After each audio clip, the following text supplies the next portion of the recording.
NBA Finals run was more impressive, the 1995 Rockets or the 2011 Dallas Mavericks? I know the answer.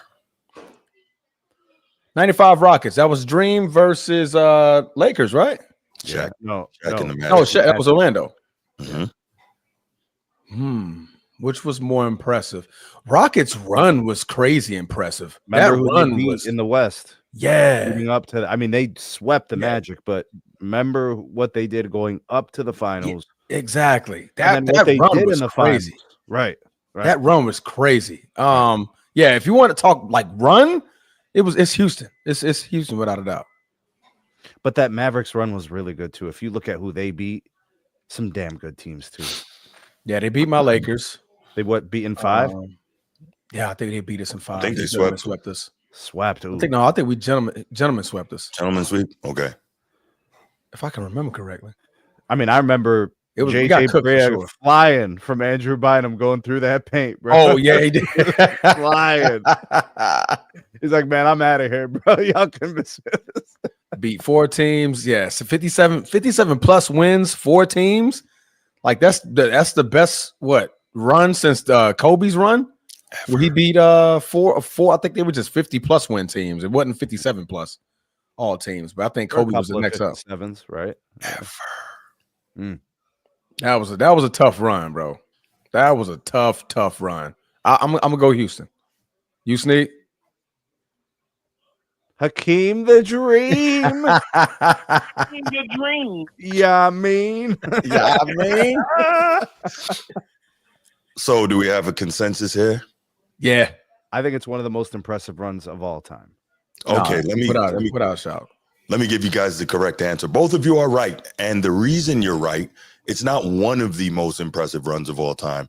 It is without question the most impressive run of all time. Do you know how hard that is to claim? And no, I'm about to tell you why though. I'm about to tell you why, and it's not because Dream is my guy. It's because one, as Woody says here, they beat 4 57-plus win teams. That's never been done by any other champion ever. They beat an MVP in every round. That's also never in every round they beat an MVP. That's also never been done. They are the only team ever to win a championship and beat the top 4 teams in the league by record in the same playoff run. Also never been done. Also never had home court advantage in any series during that playoff run. The 6th seed. That's never been done. Yeah. Came back in the first round from 0-2 against Utah, 5-game series. 5-game series, right? And came back from 1-3 against Phoenix. So that's tough. Greatest playoff run of all time, period. There's no question about it. That's tough. Yeah. Now, dominant run? No, man, that's my Lakers. Dominant. No, it's not the most. Right. No, you're right. But that, like the most, the most impressive. The most impressive. Yeah, Houston got that one. Yo, Edward, you gonna stop saying the Dream Duck Michael Jordan? You gonna cut that out, man? It's more so Jordan Duck Hakeem, but no, never mind. Ooh. We know that. Ooh. Well, Mike is on wax saying that he's glad he never had to play the big Nigerian. Wax saying that. He feared one man. All I needed was him to say that. So be like, man, that would have been a good one right there. Yeah. It's like I might be 6-1. Yeah. But Edward doesn't want to give Dream and the Rockets their props. But I mean, team was crazy good. When you have that many things that no one else has ever done before or since, like, I don't understand how you can argue that, but it is what it is. There you go, Edward. I told you, but you didn't want to listen. What is your reasoning? Put it in the comments, Eddie. What is your reasoning that the Mavs run was better? The reason is why? Just because they beat? Because it's more recent. Miami Heat. Nah, Edward don't respect but anything. The Spurs beat the Heat. The Spurs beat the Heat. In fact, the Spurs probably beat a better Heat in 2014 than the 2011 Heat. Yeah, because they were jailed together at that point. At least Dallas caught them in the first run together. And they bolstered. Remember, they brought in Mike Miller. They had all these guys. Like, they just kept Ray Allen. Yes. Yep. Was Battier. They brought in defensive stoppers. They brought in 3-point shooters, multiple of each. Mario Chalmers was at that point a veteran. North Cole off of the bench, right? Like, But yeah. We're not talking about that's part of it. That's the 2011 finals. Edward is just upset because what it is, real talk. Edward does not. He doesn't respect the previous generation, so he can't conceive of anything from the past being better than anything from now. That's all. Shame. Shame. Yeah. Shame. All right, let's hit these quick hits, y'all. Shame. I'm going to start off with quick hit number one. My guy, Kyle Hamilton, go Irish, inked a 4-year, $100.4 million extension with $82 million guaranteed and is now the highest paid safety in NFL history. A lot of dough. A lot of dough. Who cares? You said 100 mil? 100 mil. 100 Who mil. cares? I do. They The suck. Ravens do. Huh? They suck. He doesn't suck. They suck. He said they suck, referencing the team. No, that's not true. They're not going to get past Buffalo. They're not going to get past Kansas City. Maybe suck. not, but they don't suck. Okay, I just wanted to see if you get mad. You didn't even get mad. Good job holding yourself together, man. Yeah, that was good. No, shout out to Kyle Hamilton, man. He's a beast. He's a beast. Yeah, he got his bread. 4 years, 100 mil? $100.4 million, $82 million guaranteed. Yes, sir. 4 years. Mm-hmm. 4 So years. that's so 25 million a year average? Mhm. I thought corners was getting 30 now. You talking about corners though? He's a safety. So safeties hasn't got that big boost No. yet. But yeah, but this raises the floor. Yeah, You know what I'm gotcha, saying? gotcha, gotcha. Ray- I mean, Brings he's the the highest brings paid up the safety floor. ever. Is he at 25 on average? Wow. Okay. Those are, I mean, typically those were corner numbers. Yeah. Right. Back in the day. Right. And then that's Mhm. come up, you know. Mhm. Got it. That's good news, man. Yes, sir. That's good news. Woodage, I will freaking I was boot about you to out say, of this. I apparently will you boot did you not out of see- here. Apparently, you did not see the short footage. I will boot you out of here, bro. Bro, but I do agree that that's a sign that he's going to retire. That is the reason why. It could be. I mean, once you wife it you're up right. at that age, man, like Bro, do you know what Travis Kelce's lifestyle was like before this? That's true. Mhm. Travis was- Kelce was. Bro, we're talking about slaying, bro. Yeah, he was Yeah. out there. Yeah, and they weren't. You know what? I'm gonna leave it alone. That's Patreon. But He had options. Let's just put it that way. He had options. he had options for sure. Mm. All right, so that's the first quick hit. Yo, wild man. Next quick hit, Sneed. You want to? I think that was yours. You want to get that? Yeah, man. There was actually a couple of things I want to talk about, but you Okay. said reserve that other one for another episode. Yeah. We're gonna. Yeah. So there, standalone. but I'll just spring it up here. So Sure. you know, you got a lot of players who are coming out talking about their careers and their greatness, right? Mm-hmm. Former players who were great. And nobody really argues whether or not they're great. We can all Mhm. acknowledge the greatness. We saw them play. We got 15, 20 seasons of film. Right. We've got great moments and all these things. But some of these players are saying things. They're the revisionist history saying, I could have did this, I could have did that, if I had this and if I had that. Why are we looking back and saying and making excuses, things like that, which you're going to end up poo-pooing your contemporaries of the day Mm-hmm. because they did and you didn't? Yeah. Right? Like everybody's saying, well, if I had what Kobe had, you weren't wired like Kobe being Bryant. Sir. That's right. You weren't built like that. So while you were kicking it, trying to get your swerve on, this Mhm. dude was in the gym. Yo. You see what I'm saying? bro? While these dudes were out chasing, Mm-hmm. Kobe's putting up, left-handed hook shots Well, 1,000 Kobe times. was chasing too, but I'm But not he finna still let went my to the boy- gym at 3 a.m. Okay, Yeah. no, I'm just- Yeah. You see what I'm saying? So they weren't doing that part, bro. Kwame Brown. We'll talk about that later. But I'm just saying, at some point, we got to start dinging these guys and start holding their feet to the fire for the inconsiderate, unintelligible things that they're saying Facts. that violate logic and reason. Yes. And we got to start holding them accountable. We got to start dinging down their greatness. You're not as great as you say you are, and you're admitting it because you're making excuses after the fact, bro. You're not even making excuses while you're active. You're making excuses after. That is the worst. Because if you knew better, you do better, and you didn't. Mm-hmm. Now, do you think? Now, my question for you on that one, Sneed. Do you think that the older players do it as well? That's who Players I'm of the talking past? about. That's who I'm talking about. Okay, That's exactly who I'm talking about. gotcha. They're coming out. You mentioned saying, Kwame Brown. I didn't know if you wouldn't say Kwame was. Is he? Yeah, we consider him an old. I mean, he's guy, a legacy player. He's been retired for 15 years. Has he? At least. Been No retired for way. a long time, yeah. Kwame Brown?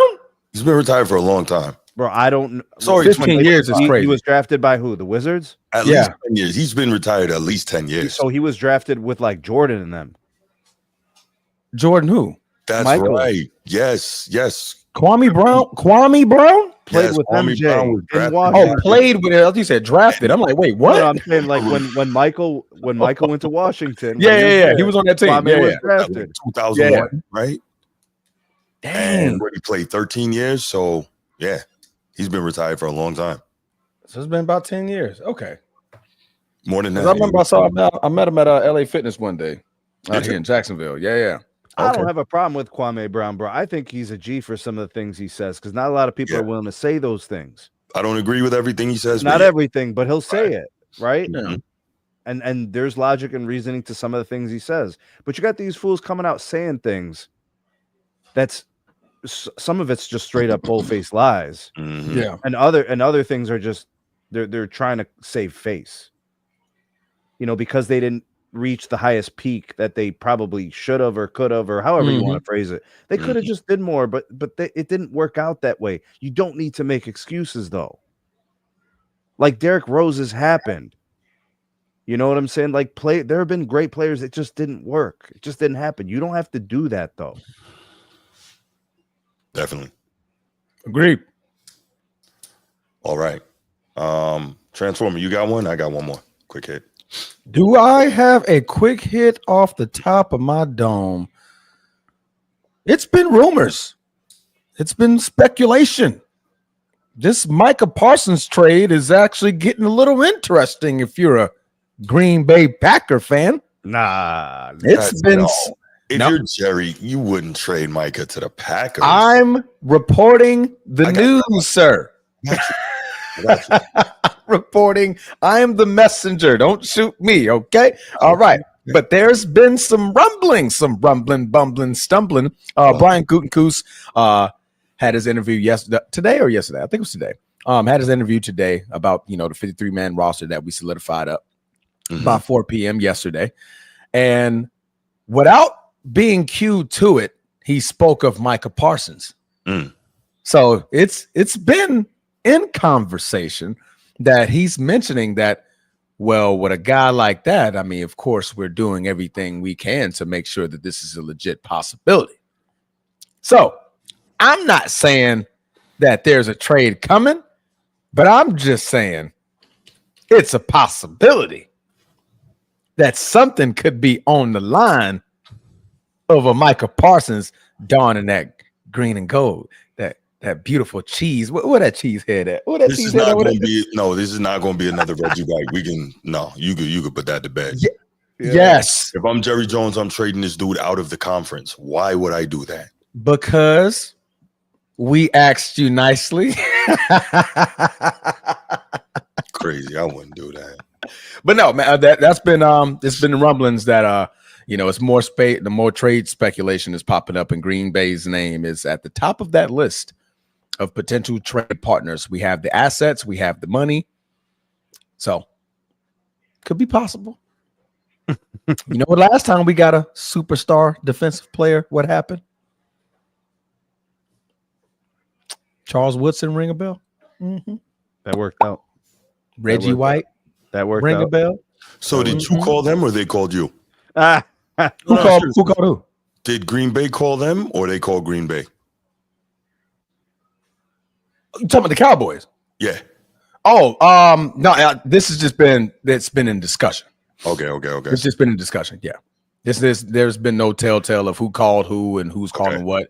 Green Bay, I would assume Green Bay will be the one reaching out for sure. Saying that they're interested in possibly trying to, see what Steven got going on over there. And they'll entertain it. They'll listen to what they have to say. They'll hear them out. Man, listen, if I'm Jerry and Green Bay calls, all you hearing is not gonna be able. Do it. Hey man, he has a disgruntled player right now. And not to the Packers. Yes. That doesn't even. Yeah, but the I fact love that it. it's the fact that a call will be made, it's like, what's happening? Like, What's happening? Hey, we Sneed, know- Sneed got what you need. Like, he got what you need. man, Hey, what's happening? and Jerry's probably like, what you talking about? What you talking about? You got something over there. I don't know what you're talking about. You got something They're over both, there. They're both gonna slow roll it, right? They're Yeah. gonna be playing it smooth, and Yeah. I don't know if anything will come of it. I don't think so, but you explore, bro. Yeah, Jerry is a businessman at the end of the day. So Jerry takes the call, and when Green Bay gives him some crazy offer, he's gonna be on the other end, like.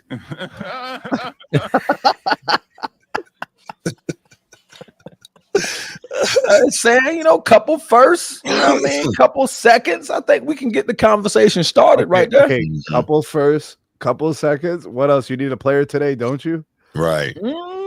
Probably won't need a player.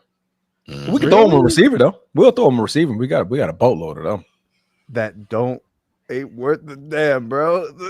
No, I said start the conversation. Right. I'm not saying that's going to be the end all be all. You start off with first 2 seconds, and then you have a conversation. Call. I don't know how you do things up there in Wisconsin, but this is Texas. Well, And obviously, we see how y'all do it out there in Texas. Right, it ain't good. I want to know, can you guarantee me a championship if I deliver you Michael Parsons? Because all I keep hearing from my people down here is the rings and things you sing about, bring them out. I don't know what's going on. Yo, that would cue Hey up. man, Crazy. I'm just saying. That would be interesting, though. That would be very interesting. Oh yeah, I mean, I would be surprised if something actually came of this. she has to get her cameo in. He does. It's all good. It's love. They said, "Hey, baby." Wow, that would be interesting. All right. Yeah. So one more quick hit, and then I'm gonna open up the phone lines because Edward is begging to call in. And This got to do with us that we're wrong about By the way, Bruce, Rockets. Yes. when the calls come in, you can use that Kawhi laughing clip while they're talking. I know, right? Say something goofy. You could throw that out there. No, right? But let's oh yeah. So the last one.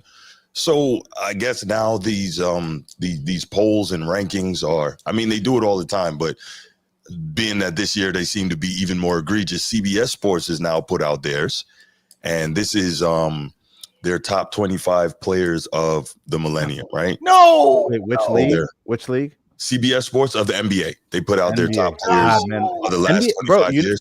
You notice the lists in the NBA are always the worst, but like the other 2-3 major sports always kind of sort of get some things right? Well, but because we know what the NBA is trying to do, though. When they're not playing, their whole thing is about getting attention. So I wanted to just touch on two quick things from that list I found utterly ridiculous, egregious, and Yeah, give us the most egregious ones. yeah. One, they ranked Jokic ahead of Shaquille O'Neal. Whoa! Already? What? Already? Yeah. Damn! See, defense means nothing to these people. And okay, here's the other one. They ranked Steph ahead of Kobe. Again? This is CBS now. Yeah. So they're Steph is number 2. Steph is number 2. LeBron Number is two number what? 1. Timmy is number 3. Jokic is number 4. I think Shaq 5, Kobe 6. I know, Sneed. I know. Okay. The 21st century. Yeah, That's 2000. correct. I don't know how Kobe or Tim Duncan is not number 1 here. I just don't know. If you go 1 and 1A, I'm cool with that. If you go tie for first, I'm cool with that. Then you can put LeBron second, and anything after that, I'm good with. But I just don't know. You put Jokic ahead of Shaq. How does that happen? It actually discredits the entire list. It does. It does. You know, like it kind of just look it at just this. falls Mhm. apart. That's Yeah. that's an easy thing to do. Like if somebody says to you, in the last 25 years, Yeah. Shaq or Joker, Oh. like that's not hard. Not hard. Not hard. They're factoring Like Kobe and MVPs over. Duncan, you trying to separate those two is hard. You know what I'm saying, Bruce? just- Separating Kobe and Duncan, like you're trying to choose one or the other. That's hard. Right. Because Exactly. you have to think a lot of things, and you're like, well, maybe this or that. And that's That why I'm like one's- 1-1A or a tie at first between Kobe and Timmy. This I'm good ain't with that. hard, bro. Yeah. Yeah.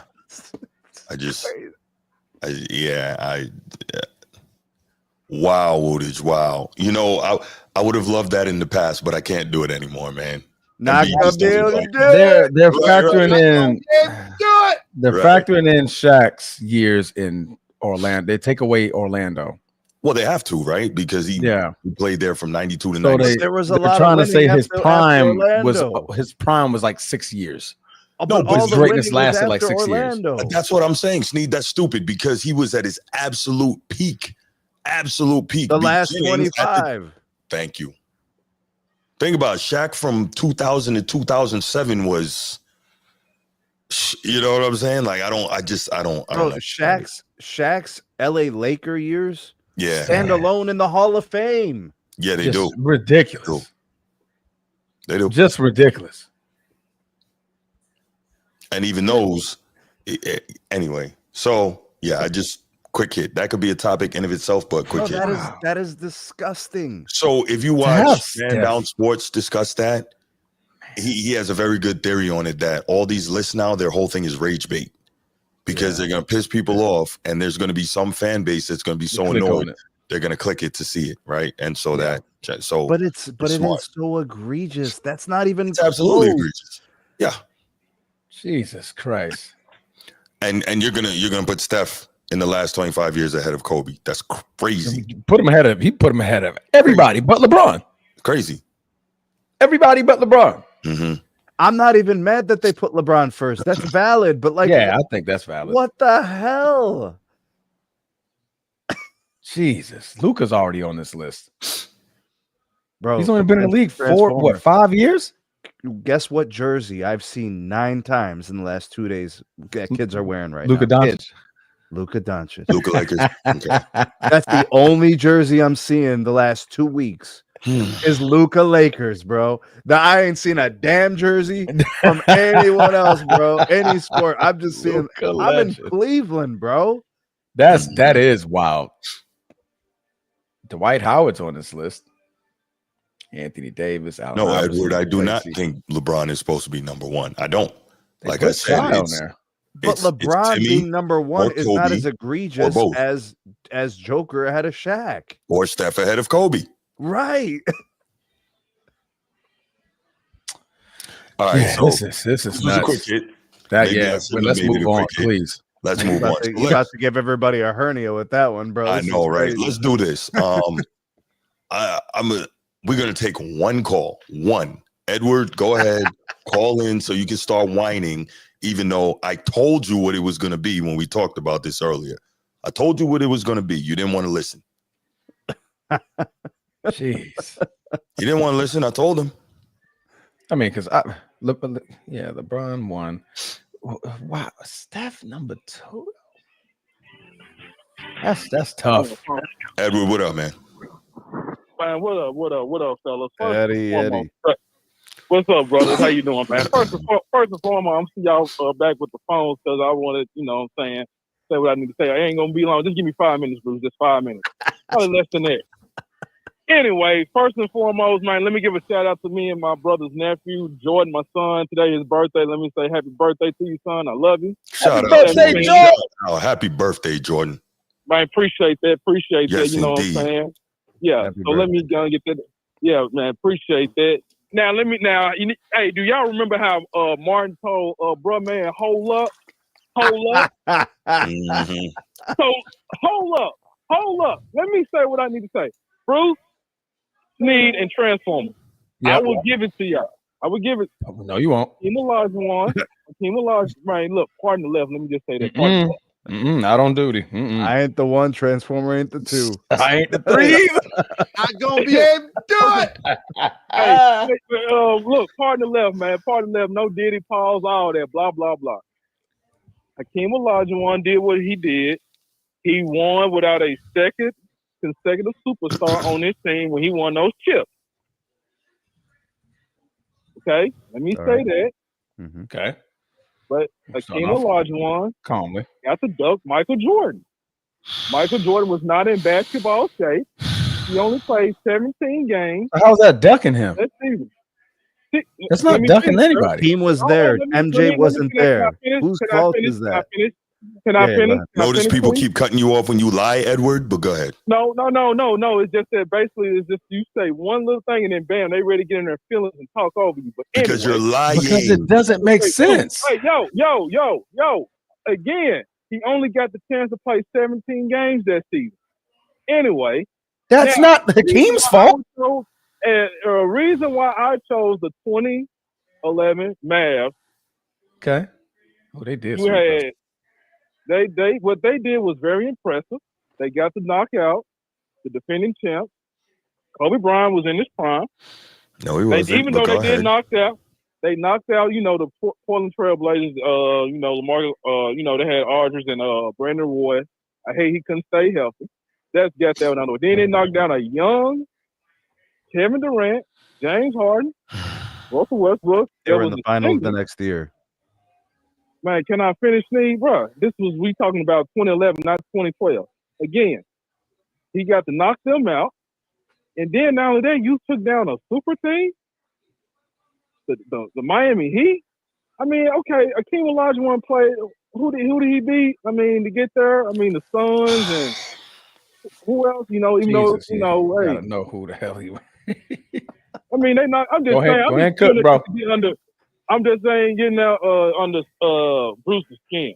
But I'm sticking. I think what the Mavs did was impressive. That's all I'm wanting to say on that. You're giving them extra credit because they beat LeBron. They beat your boo, so you're giving them extra credit. That's what this really is. Wild. Your Yeah. boo is wild. Yeah. That's what it really is. Yeah. That's just absurd. Okay, yeah. Let me say that, nasty man. work, That's very nasty work, but I ain't gonna let that distract me. But this list, man, I mean, it's no different than when Cam Newton saying Jalen Hurts not a top 10 quarterback for what he did. So it's just getting all rage bait and getting everybody all hyped up. By the way, what you just said, you lied again because Kobe absolutely was not in his prime in 2011. Stop it. He was in year 16.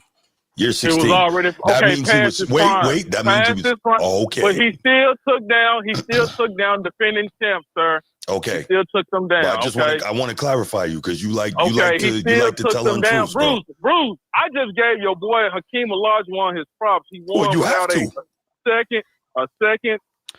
What do you Ed, what do you think of the 2023 Denver Nuggets run then? What I think of that one? Yeah. I mean, if you like beating former champs, what do you think of the 2023 run? I mean, who did Nikola Jokic and them beat that was a defending champs? I mean, pretty much everybody he met in each of those rounds was a former champ.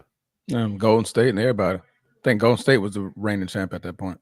I'm just saying, if it's about beating former champs, because that's what you mentioned, there's other teams that beat more former champs. But you see, I also mentioned that he took down the big three too, though.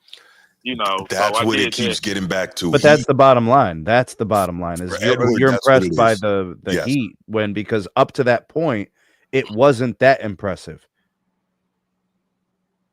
So it was not impressive for him. The Rockets 95 was more impressive, is what I'm saying. Yeah, like clearly, it's not even close. Hakeem Olajuwon took down David Robinson. Yeah, he was the MVP that season. It's not just. Yeah. He was Defensive Player of the Year. I watched the highlights, man. I fell asleep on it. But anyway, I'm gonna let somebody else call in. What they gotta do. You know what I'm saying? I appreciate y'all giving it time. Thank you, Bruce, man. I really appreciate it. You can calm down and drink your water, man. I love y'all. Y'all have a good. I'm gonna keep watching the show. Man, appreciate you, bro. Get out of here, man. Go eat some birthday cake, man. Yeah, man. Edward. Better be chocolate, bro. Don't be buying that vanilla cake, bro. Cut it out. Nah, I don't do chocolate cake, man. Nah. What? Ugh. You don't do chocolate cake? Not at all, man. Only vanilla. Not only vanilla cake, but vanilla cake, lemon cake, citrus cake, blueberry cake. I don't like chocolate cake at all. Bro, that is the only way to do cake. No, man. It's chocolate cake, bro. Triple chocolate, double chocolate. Bruh. I do not like chocolate cake at all. Well, guess who does? Hakeem loves chocolate cake. He might. Hakeem, your He might, dream. but that's for him, not for me. Oh my goodness. All right, y'all. Let's go ahead and take it to this first topic. All right. So when back to these crazy lists, when Bleacher Report came out with their list, what was that, a month or two ago? And they did their top players of the 21st century. And it became a huge thing because they had Kobe outside the top 10. They had Steph ahead of him. And then all of a sudden you started hearing people saying things they should not say, which Sneed alluded to in his quick hit. And one of those was Tracy McGrady talking about how, well, you put me with Shaq and you don't think I get 3 rings? And no. But you know what, Sneed, go ahead, take it from here and transform it. It's Look, He's stressed. The thing about like the T-Mac thing, what he said about him winning championships with Shaq, like it's not crazy to think he would have won chips with Shaq. Like that could happen. But why are you saying it? Like, why is this a topic? Crazy. Yeah, why does it have to come up? Like, I could have did it, but you didn't. And you had a Hall of Fame center teammate who I mean, Yao Ming was giving Shaq the business in that era. You know, defensively, offensively. And he had some really good point guards that he played alongside T-Mac, didn't he? Yeah. And he was fantastic, but he never closed the deal. In fact, he didn't really get all that close, actually. Right. You know, if you think to be close to winning the finals, you got to get there and win some games. If you get to the Western Conference Finals, you're really not that close. You got to win the Western Conference Finals, get to the finals, and win some games in the finals to have a discussion about being close to being a champion. Right. He never approached that. T-Mac never did that. And you know, Kwame Brown, I don't know if you have the audio for it. I do. Kwame brings up his toughness. Yeah. And that might be probably the damnedest thing if you think about it, because when somebody questions your toughness, I mean, that's a question of manhood. Because you couldn't question the toughness. No, not at all. Mental. MJ, you can't question the toughness. Nope. There's a lot of guys who don't talk about their injuries. Right. They just played. KG always talks about how like he always was in pain. There was no pain-free season. He played 82. So T-Mac didn't do that. Right. So how'd you get the most out of your career when you didn't? You didn't do what Bean did. So no, you ain't who Bean was. Don't do that.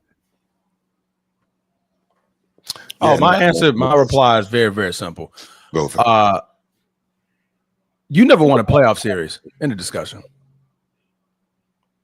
You never won one playoff series. Not around never. One? He's never won a playoff series. Not as the guy when he was on the Spurs bench. 2013. We're not counting that. He was on the bench. That's what I said. As the guy. Not as the guy. He never drafted in 96. T-Mac was 97. 97. Okay. Yeah, 97.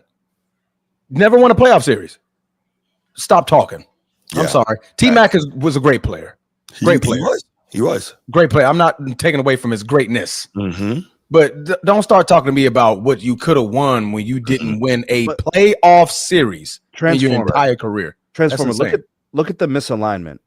Very few players can score 30 as easily as T-Mac, and he couldn't win a playoff series. Couldn't win a playoff series. Make it make sense. Yeah. So let me say this real quick, and then we'll get to the sound. What pisses me off, and this is, the same thing when we hear the ignorant, oh, well, Kobe played with the best player in the world, and Shaq carried Kobe and all this nonsense, right? The fact is this.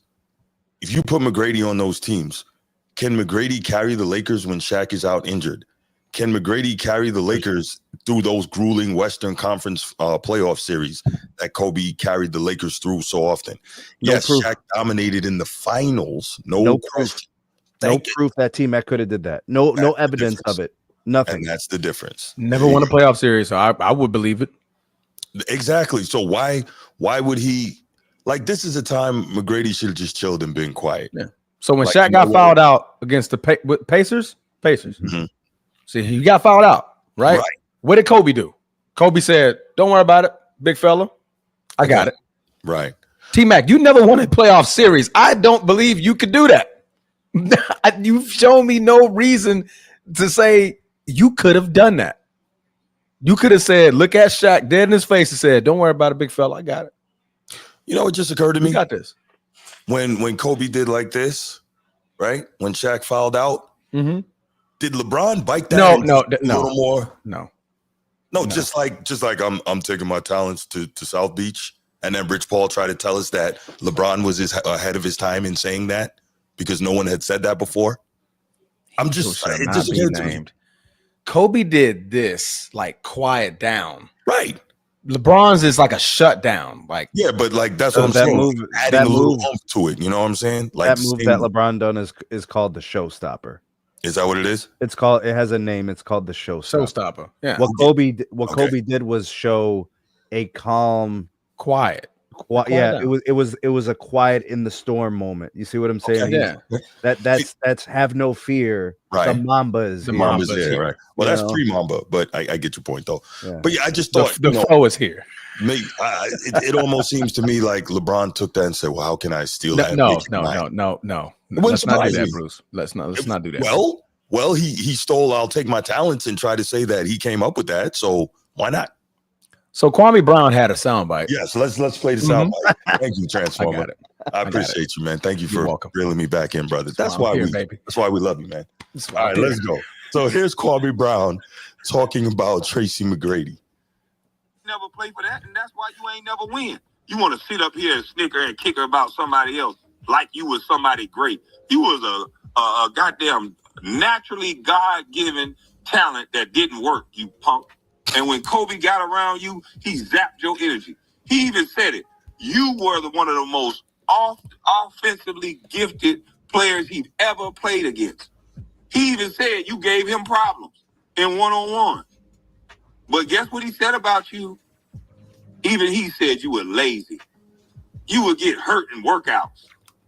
Nobody even touching your soft self. You getting hurt and cramping up and passing out in workouts. But you want to compare yourself to Kobe now that he dead. Why you ain't compare yourself to Kobe while he was alive? So he could talk about some of them workouts y'all had where he'll make you quit. Why don't you talk about that? Why don't you talk about when you and Bean used to work out together? You want to call him your brother. That Bean would make you quit. Would make you say uncle. And now you want to compare yourself to him now that he can't defend himself. You little crybaby. You want to rewrite history. Well, if I was, imagine Kwame Brown saying that. Well, if I was to trade places with Kenya and went to play with Jason Kidd, where I could use my athleticism and just run and jump and dunk and then post up, I would and not play with Gilbert Arenas, I would have been in a better position. Not play with Michael Jordan. You think I wouldn't have won? He makes you a don't point. Get to do that, you crybaby. You not like that. You not in that status. Were you a hell of a player? Yes. Could somebody chuck you in the back and rattle you? Yes. Could they get physical with you and you quit? Yes. You had team after team and chance after chance, and you never stepped up to the plate. So it don't matter if you would have had Shaq. Shaq would have got hurt in the final. You would have got hurt right behind him. Tell the truth. Damn. Got hurt. In that finals that Kobe took over, you would have got hurt right behind him. Soon as it was your shining moment, nigga would have tapped you on the back and you would have fell out like you was dead. You would have had to come get you with a stretcher. You'd have been laying face down on your stomach. You want to sit up here and talk about somebody now you dead, now that they passed away and they deceased. You niggas want to talk. You supposed to be Tracy McGrady. You've never seen a superstar talk like this about another player other than a soft, I-eat tuna, jello belly guy like Tracy McGrady. The NBA is a fraternity. You never seen guys get up here and joke and play about another man's. You know how they say don't kick somebody while they down? They was calling me bust all over the world. So in y'all opinion, in y'all eyes, I was down. When have you ever seen a superstar player in the league talk about a player like this punk? You don't see Kobe doing that. When Kobe spoke about me, he didn't talk like this. This This is a punk that ain't never been around me. And if he had been around me, I guarantee you he wouldn't have said no shit like this.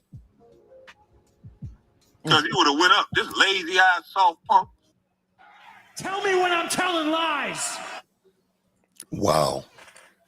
I told you, Bruce. I told you it was scathing. Yes. Because all of that in there, it has nothing to do with ability. No, because he said it. He said he's one of the most naturally God-gifted, players. So yeah, he made sure he said that from the beginning. That was all what's inside. Mm-hmm. Right? That's the DNA. That's the philosophy. That's the mentality. Mm-hmm. That's the will. Yeah. That's the commitment. That's the sacrifice. See what that was Dr. Kwame giving his diagnosis of Dr. Kwame is crazy. That's Dr. Kwame is crazy, bro. Yeah, he gave his diagnosis of tiny heart syndrome. That's what he did. Wow. Yeah. So I rather enjoyed that. I can't front. But if T-Mac doesn't say those things, correct, we're still celebrating his greatness as the player he was. Yeah. Now we're dinging him because he had to open his mouth, though. He didn't have to make that stupid comment. Because like I said earlier, there's no way, as nice as he was, that he would have been able to carry the Lakers when Shaq wasn't able to. And that's where I give Kobe so much credit during that time playing with Shaq. And if we're real, the other part that we keep freaking forgetting, right, is, Kobe played with the best player in the world. Kobe got 3 titles riding Shaq's coattails. Cool. But Kobe showed y'all he didn't need Shaq to get it done. So we can't even, let's just say, for the sake of argument, that nonsense I just said is true. Let's just say that. At the end of the day, Kobe said, okay, fine, hold my beer. And he showed y'all that he didn't need Shaq and he went and got it done. So went 3 more times.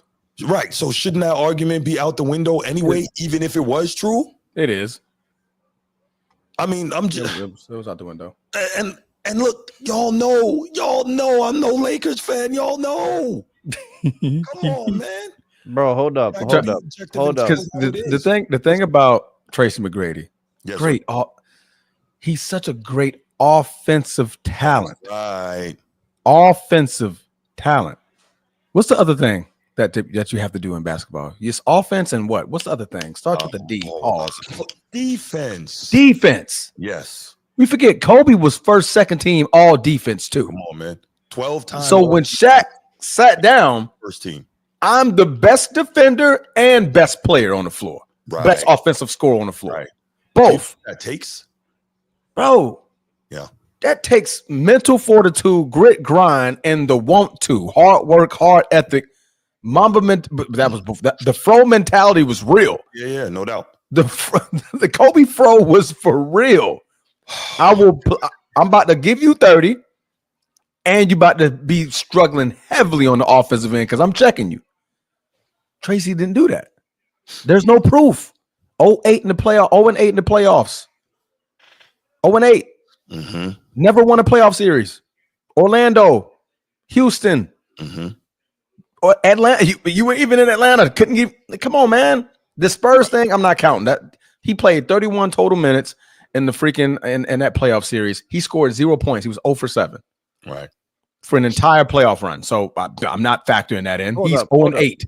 Hold up. Can we talk about how Tracy McGrady, from his first year in Houston to his last year in Houston, all his numbers were dropping every year. But Yao Ming's were getting better every year. They were together. Can we talk about that? If you want to. I mean, Yao Ming's in the Hall of Fame, bro. Mm-hmm. If you want to. I mean, do you want to look up and down that roster for some talent? Oh, we did that. Shane Battier, Rayford Austin. Who else? They had another defender. Meta Sanford Artest. Yeah, Meta Sanford Artest. They had Battier was there. Yes, them boys had talent. They didn't cross the street, bro. Aaron Brooks, Steve Francis was still on that team. Oh, yes. Yep. Steve Franchise, that's right. Bro, Yao Ming was playing 82 a year. Like 2-3 times. Couldn't get it done. T-Mac was playing 70 and 47 and 66 and 35. Mm-hmm. Yeah. Kwame's right, bro. Yeah, he is. You know what? Did Yao Ming won a playoff series though. But here's my question though. Real talk. Let's keep it a buck. Did Kwame have to put McGrady in the pan like that? Do you think that was called for? Did he put him in the pan, added some diced garlic, onions, thyme, all that, man. So let me tell you something, Bruce. Let me tell you something, Bruce. With more of a question. Sure. Is the next person who's going to come out of pocket, they're going to think twice about it now? Yes. Because Kwame is going to, yeah, correct. Touche. I think he's a national treasure at this point. Agreed. The series that was won in Houston, Yao Ming had won a playoff series. Mm-hmm. That was without Tracy McGrady on the court. Tracy, when he was on the court with you, you could win a playoff series. Right. How am I supposed to believe you can take Shaq and do the same thing? Come on, man. Come on. I can't do it. Man. Kobe won championships with Shaq, where there were series where Kobe was the most dominant player on the floor. Correct. Mm-hmm. And if I'm looking at times they beat the Spurs and they don't do that without Kobe going off because he was averaging like 40. This is why I get so annoyed with the narrative. But go ahead, Edward. Yes, I'm calling your name. Yeah, and if I look at Yao Ming, he was averaging 25 a game. Mm-hmm. He was averaging 10, 11 boards a game. Yeah, he was. I'm watching T-Mac's numbers it go from 25 when he got to Houston to like 15 in his last year. Half healthy year in Houston. It's not even half healthy. He only played 35 games. And that's the only comparable time frame where you could say he had a chance at winning. Mm-hmm. He didn't have those same types of players in Orlando. Yao Ming was a good piece, like those guys, that team they put it to Houston was supposed to compete. The expectation was to compete. So Nino, real quick. No, it's not about whether or not he was better than Kobe. And no, he didn't say that. It was the nonsense he said that, well, if you put me with Shaq, you don't think I get 3 championships? No, you don't. No, you don't. They don't work like that. Hold on. They put Dwayne Wade with Shaq for 3 years and they got one. They got one. That's right. They put Shaq with LeBron and they got none. They got none. We'll do. Well, they're gonna say, that was old Shaq. That wasn't, Whatever. But I'm not, what? He who shall not be named. I'm not gonna. Okay. But I'm just looking at Shaq's career and I'm trying to figure out at what point was Shaq doing everything. He clearly could not do everything. Right. He could do a lot for most of the game. He did not do everything. Right. He was a dominant, brutal force. That's where it stops. He sure was. Other than that, your best defender was Kobe. Other than that, who can go get a bucket at any point of the game? Kobe. Yeah. Who couldn't get fouled out? Kobe. It didn't matter how the game went. Kobe was good in it. Yeah. It didn't matter how it was being played, how the game pace was. It didn't matter if it was a defensive struggle or if it was a shootout. Mm-hmm. That's what Bean did. Facts. There were games where T-Mac had no impact. I mean, somebody told me that there was a game where he played 31 minutes and scored 0 points. You can't get a free throw, dog? Yeah. Can't get a free throw, dog? Yeah, it's crazy. You couldn't get one? You're supposed to be an elite scorer and you can't. Yeah, that's... Yeah. Can't get a free throw, bro? That is kind of wild. They free, dog. They're free. Right. Yeah, it's a bad look.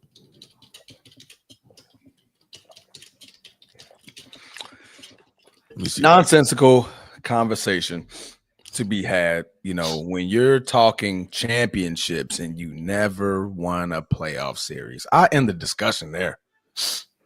I can't be talking to you about what you could have did if you had such and such and such and such when you've never shown me you could win the first round. Not the second, not the third, not the finals. The first round. The first round. You never got out of the first round. One. Nope. Round one. Playoffs. Allen Iverson 1 through beat 8. the Lakers in one game in their peak form. Yes, that In was the our final. only loss on that 16-1 It was run. a perfect run. Perfect run, and he freaking ruined it. He took So one we game. busted their ass after that. Right. And that was the conversation about how do I know that this guy would have did anything? There's no proof of that. Right. One. Oh. One. Okay, Edward, I got to respond to this transfer. You know what? No. What's I'm not. that? Oh, Nah, no. yeah. No. All right, thank you. I'm not. All right, let's go ahead and open up the lines, y'all. Let's open up the lines. We'll take a couple of calls. And listen, stay on topic, y'all. Stay on task, stay on topic, all right? And what are you laughing at, Steve? I already know what's about to happen. Nah, man, we can handle this. I'm about to reel that one in real fast. Yes, sir. But Ed's gonna be here, bro. He's gonna be here. Yo, in typical LeBron fan fashion, Ed can't stand Kobe. He likes Kobe. But this conversation ain't really about Kobe. This conversation is about T-Mac, right, and who he was as a player, mm-hmm. and the opportunities he had as a player. Mm-hmm. And again, this is not the slight T-Mac. He's a great player. He's a legend. Like, he's going to go down as one of the legends in the Hall of Fame. He's a Hall of Famer, right? Great player. We're talking championships and just literally moving a player like it works like that. I can't take one person, put him here, and says the same thing is going to happen. No, other things took place with that Lakers team that T-Mac couldn't fix. Transformer. If you swap it. You remember when Nas ether Jay-Z? Remember how he said it hurt me to do it to him? Yeah. It hurt me to do it to him. That's what Kwame had to do. It hurt him to do this to him because it's the damn truth. Yes. You think guys want to do that to each other, bro? They don't want to do that, but you can't be coming out of pocket talking about these guys like this. Yeah. Bro. When a guy's moved on and it's no, Nino. Not at all. Not at all. Edward, what's good, man? Go ahead. This Nino, man. Oh, Nino, my bad. No, what up? I thought it was Edward because I saw the Jackson. My bad. All right, what up, Nino? What's good, brother? I disagree with y'all, man. That's right. I think when I heard what Matt said, because I was listening. At first, I was the same way y'all was. Mm-hmm. And everybody saying, they talking like they saying that Matt saying he was just as good as Kobe, or he could have had the same career as Kobe. I agree, he could not have. He couldn't beat Boston, and he didn't. I mean, he couldn't beat Orlando probably. He darn sure couldn't beat Boston. So that took a different level of leadership from Kobe. And I heard one of y'all, I think it might have been Transformer, made a good point of getting to those finals. It was a few little bumps in there with Shaq.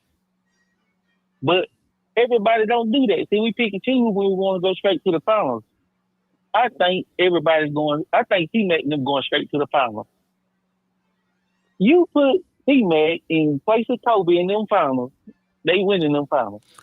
Now, the Lakers were just a better team all around. That don't mean T-Mac ever been better than Kobe.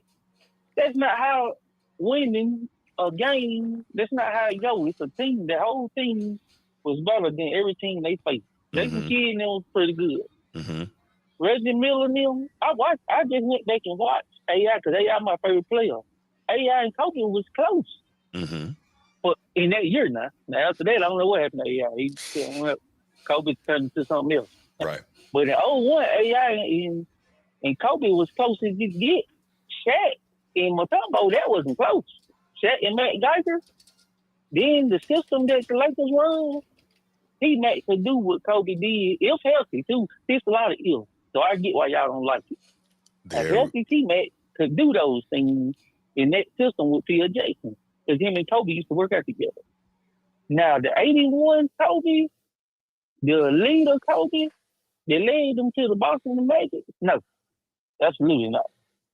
Even 03, I'm not sure. But I think he can get two of them now. He definitely beat my Sixers. Nino, I disagree so wholeheartedly, man. Normally you're on point, but I really disagree. And the reason why is you're jumping straight to the finals. And the problem with that for me is when we do that, it's easy for us to say, well, Shaq played with Kobe, looking at what Shaq did in the finals because he didn't have a matchup in those finals against the East. But what we do when we do that is we completely ignore how much work Kobe put in to get to the playoffs. I mean, to the finals. Right, to get them to the finals. That's the part that we can't ignore. And I think I can safely speak for the rest of the guys on the panel here when we say we don't believe that McGrady could have been able to do that work to get them to the finals when Shaq wasn't able to. So that's where my argument is. Let me say this, Nino, real quick. Nino, let me just give you something to think about, right? To this day, there are people that say that Shaq and Kobe only won 3 championships. Right. People say they only won 3. They only went to 4. He should have won 5. Right? You see what I'm saying? I want them guys to say it. Now, if I put accountability as to why they only won 3, why they only went to 4, where do I put a bulk of that accountability? Hey, ooh, I don't know. They just fell out. They had a little incident. I call it team chemistry. But if you had to pick which player was delusional, which player was delusional? Who was disconnected from reality out of those 2 players? I don't think either one. I definitely think Shaq was disconnected. Shaq said from his own mouth he didn't work hard. Yeah. Who was the delusional one? And he sat there in front of Kobe after they both retired, and he told Kobe, I had you need to come in shape because I knew I had you. I had you. He said, and Kobe said that pissed me off. Beat up. That pisses me off. He said, Phil, if we gonna put Phil Jackson, now listen, I'm not one of them to get Phil all credit over Kobe, but if we're gonna get Phil in that system, any love, y'all think Matt couldn't do the same thing off it? We're healthy. Now I agree, everything to y'all going after that. And my problem with this is everything else, everybody go straight to the finals. Now we don't want to go, which I agree with y'all, but y'all don't always do that. Mostly we go straight to the finals. Now y'all going to the Western Conference, all that. They make me think it's Tim Duncan. I know Kobe had some real major games. So we do that because in other conversations, Nino, those guys or other players at least won some playoff series to make me believe you can get there. Right. T-Mac never won a playoff series, period. Come on. Like, that's tough. Like, so I have to take you down that road because you never went down that road. The other players went down those roads. Transformer, true or false? Pat Riley wanted to trade LeBron after 2011 NBA Finals. He did. So we're talking about T-Mac, who couldn't win a playoff game, a playoff series. LeBron got them to the finals, and he was about to trade his ass. Yeah.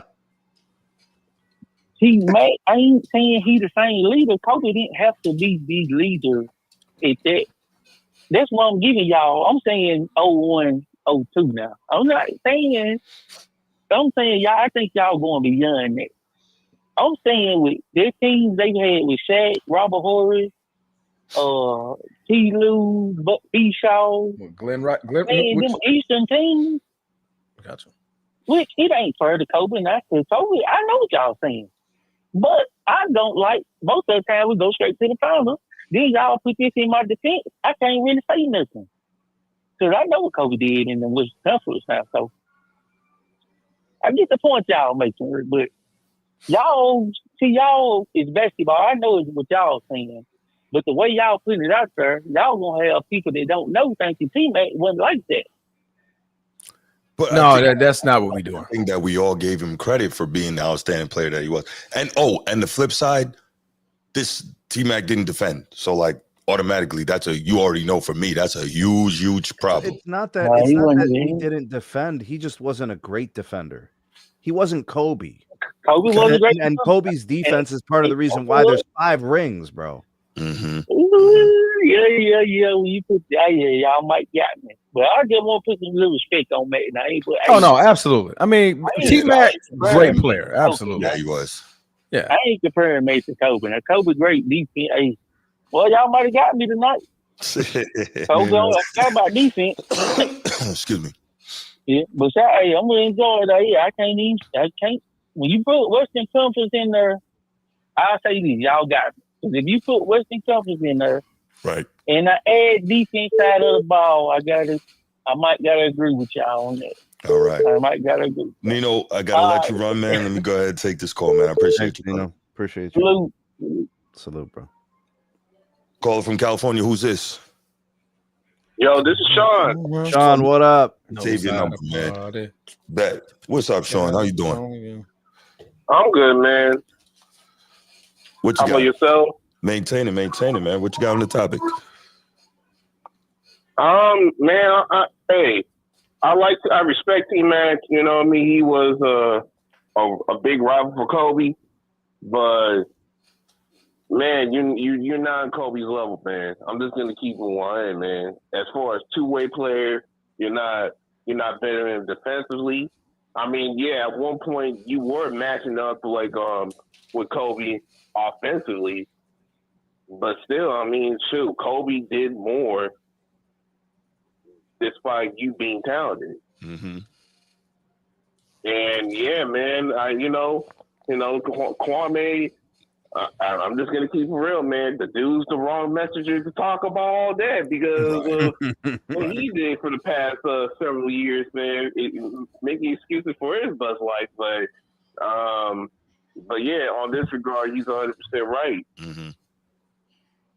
True indeed.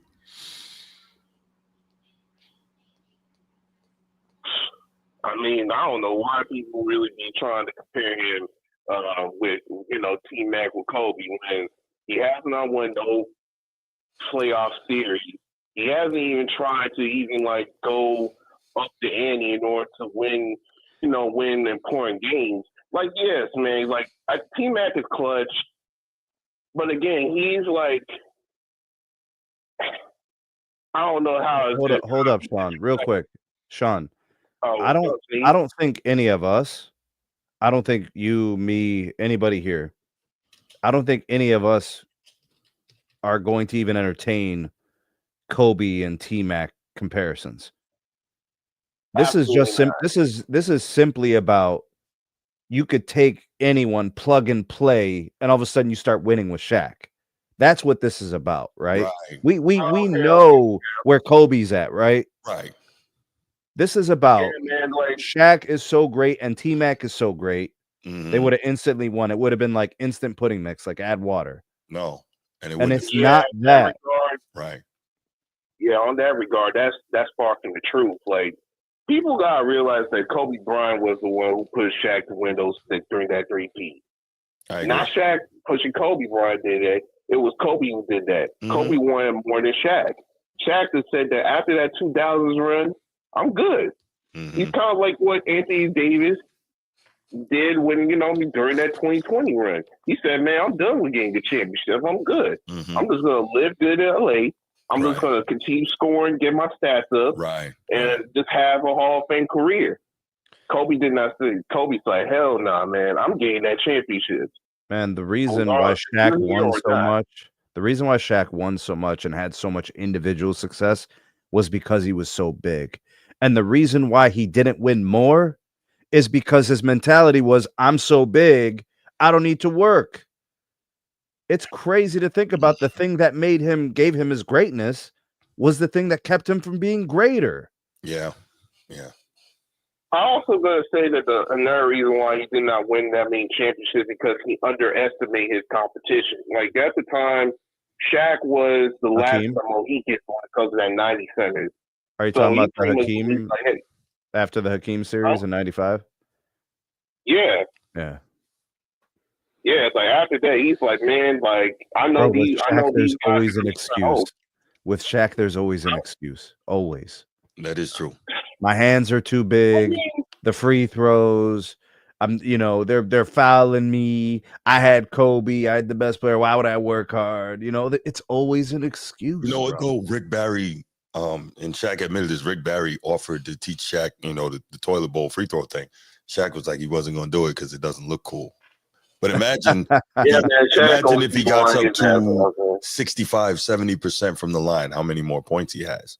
He might have been all-time leading scorer. Did he shoot like 56 for his career? It was pretty bad. Something like in the 50s, right? About a check. Yeah, it was in the 50s. Like around 50, 53, 56. And I remember some parts of some seasons when he was at the free throw line, and you know how they show the statistics for the averages at the bottom while they're shooting? It was like 49. Yeah, 52.7 for a career. Oh, yeah. Imagine. Imagine a shot in the NBA that's unchallenged. That's a coin flip. Yeah. Well, I'm saying, imagine if he made 60% of those. Is he the 8th point scorer in the NBA history? No, when he retired, what was he, 6th, 5th or 6th when he retired? So, right, but a couple guys have passed him since. Right. Yeah. So, but look, he could have done it because as a rookie, he shot 67% from the free throw line. Because I tried. That's what he said. He was trying. I remember there was a game where he hit some clutch free throws and he said, "You can call me Shakovich." Bro, you know how he says, he says things like, "I hit him when they mattered." Yeah, he did. Bro, in fourth quarters of games, his free throw percentage goes down like 5, 6, 7, 8% from his for quarters 1 through 3. Mental. But he says, "I hit him when they mattered," bro. What is he saying? And that is why there was the App Cashtag. Man, Shaq is a habitual liar. I got love for him. He is a big habitual liar. Habitual line stepper. Yeah. And the dude will lie, and people will actually like, man, like, yeah, I'll pay for that shit. Like, might as well. I mean, come on, it's from Shaq. What are you gonna lie for me for? It is what it is. But I mean, yeah, man, like they're not happy. Man, they're not happy with their careers, Sean. So they do this. It wasn't good enough because LeBron went ahead of him. Kobe goes ahead of him. All these other guys are ahead of them. They don't like it. So they gotta say something. Yeah. I mean, we live in an era where every player nowadays has platforms in order to make whatever type of narrative they want when it comes to their career. Platforms to lie. Shit. For the example, coming from Kwame Brown, of all people. But I don't think Kwame has lied for the most part about his career. Oh, come on, bro. Like, the dude pretty much made excuses about him saying that, I came, even though people roasted me for not working hard, I came to the NBA for just money. But he still will use Michael Jordan as a scapegoat for hurting his mentality in the game. But he ain't up here telling people he's great. Right. He's not selling wolf tickets, bro. And you don't have to buy them because he ain't selling them. All he's gonna tell you is what he played like 13 years in the league. So he's like, I couldn't have been. He's gonna say teams wanted me, so they were paying me. There you go. But that's a different barometer. Like, that's a different, that's the different floor. Like, these players are out here, like in T-Mac's example, he's trying to say like he got screwed. You know what I'm saying? Like, I didn't get a chance to play with Shaq. That's why. Come on, bro. Yeah. Bro, you have chances, bro. You have chance. You play with a plethora of great players who were all-star level talent. Like, shoot, you could have just gone to the Phoenix Suns if you wanted to get a championship, but you choose to pick these type of selections to where that it's going to make it hard for you to get a championship. I mean, just be honest here. Imagine if Tracy McGrady, instead of going to the Houston Rockets, he goes to the Suns. You have Shaq, you have Nash, you have Amari Stoudemire, and you got Tracy McGrady. Imagine that. And what if they actually did have a good playoff run and go into the Western Conference Finals? Yeah. Come on, man. You know what I mean? Like, Tracy McGrady, as talented he is, he's kind of like what I see when it comes to James Harden. Except James Harden got more playoff runs, and that's what he is. He's just a guy who will score his ass off in the regular season, but in the playoffs, fails. You know what I mean? That's a valid comp, actually. That's a valid comp, Sean. I actually don't mind that comparison. Not bad. Not bad at all. But Sean, we gotta let you go. We gotta move on to the next topic, man. Thank you for the call. I appreciate Thanks, Sean. Thank you, man. No problem. All right, brother. Good comp. Yeah, it's not bad at all. All right, Joel. So we are gonna leave. We're gonna leave that topic right there, and we are gonna move on to the second topic of the night and take it back to the NFL because, well, it's football time, man. It's football time, and this is some. We've done a lot of AFC North talk, so why not talk about arguably the best quarterback in the AFC North, arguably the best team in the AFC North, the Baltimore Ravens and Lamar Jackson. And I just wanted to kind of touch on this, right? Because I think Baltimore has to be the favorite in the division this year. Am I fair on that, Sneed? Fair. Okay, so they got to be the favorite in the division. Kind of when people talk about the top teams to make a run at Kansas City and they're thrown atop the AFC, we always hear Baltimore, Buffalo, and I guess it would be that third team. Well, we know we always hear Baltimore and Buffalo. I guess because they have the quarterbacks, they got some weapons, and they can match up and be competitive in a big game. Right. Yeah. But somehow, Mahomes always manages to pull the rabbit out the hat at the end. But I say all that to say, as much as, Baltimore has basically everything they need, right? My question would be this. When it comes down to it, and I know, so I'm a Ravens fan, let me say that, but I'm objective. But when it comes down to it, am I wrong for saying I need Lamar Jackson to step up in the biggest moments? I need him to get better in the postseason. A lot of people don't want to hear that, and they don't think that's fair, but that's valid. Okay. That's valid because we have an MVP, multiple-time MVP. That's right. How many visits to the Super Bowl? None. Lamar? None. He didn't go once? He's been in the AFC Championship game twice. Okay, that's what I thought. So, yeah, I mean. No Super Bowl appearance yet. It's time. It's time. Agreed. I mean, all we're seeing this guy doing is season in, season out, rewriting the record books, right? In ways that a lot of people didn't think he could do from the quarterback position, right? Obviously, we know he's an elite athlete from the waist down, but now we are seeing this guy absolutely slice and dice from the pocket. And I love that. I love the fact, and he's doing that without, quote unquote, elite weapons on the outside. He turned Zay Flowers into a Pro Bowler, and that wasn't expected. So we look at him and we know, and I want to be clear, we know how great Lamar Jackson is. I know that, you know that, everybody who watches this guy play knows that. But we also have to be honest here. And let me give you some numbers, right? In the regular season, Lamar Jackson completes 65% of his passes for his career. Okay. He has 166 touchdowns and 49 picks, right? So that's almost a 3-to-1. That's more than 3-to-1 interception, touchdown to interception ratio, right? Mm-hmm. And a passer rating of 102 for his career. Okay. Mm-hmm. These are all outstanding numbers. We know we just saw him set more records last year in terms of most first player with 40 touchdown passes in a season and less than 5 interceptions, right? I think he had like 41-4 last year, if I'm not mistaken. So we know what he's capable of doing. The guy is beyond elite, right? So again, I want to make clear that I'm acknowledging his greatness because some people are going to say, oh, if you don't worship somebody, if you're objective, then you're a hater, I guess. But now we look at it and we go to his postseason career total. 8 games played in the postseason, he's 3-5. When in the regular season, I think he wins like 74% of his games, right? So he's under 500 in the postseason. And his completion percentage drops from 65% to 60%. He also goes from a more than 3-to-1 touchdown interception ratio to 10 touchdowns and 7 picks in the playoffs. So that's which is like a 1.3 to 1. 1.3, right. So you have huge drop off.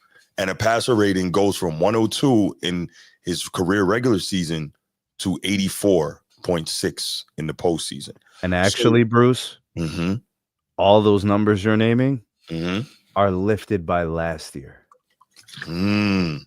So if like last year was incredible. His 2 playoff games last year, right?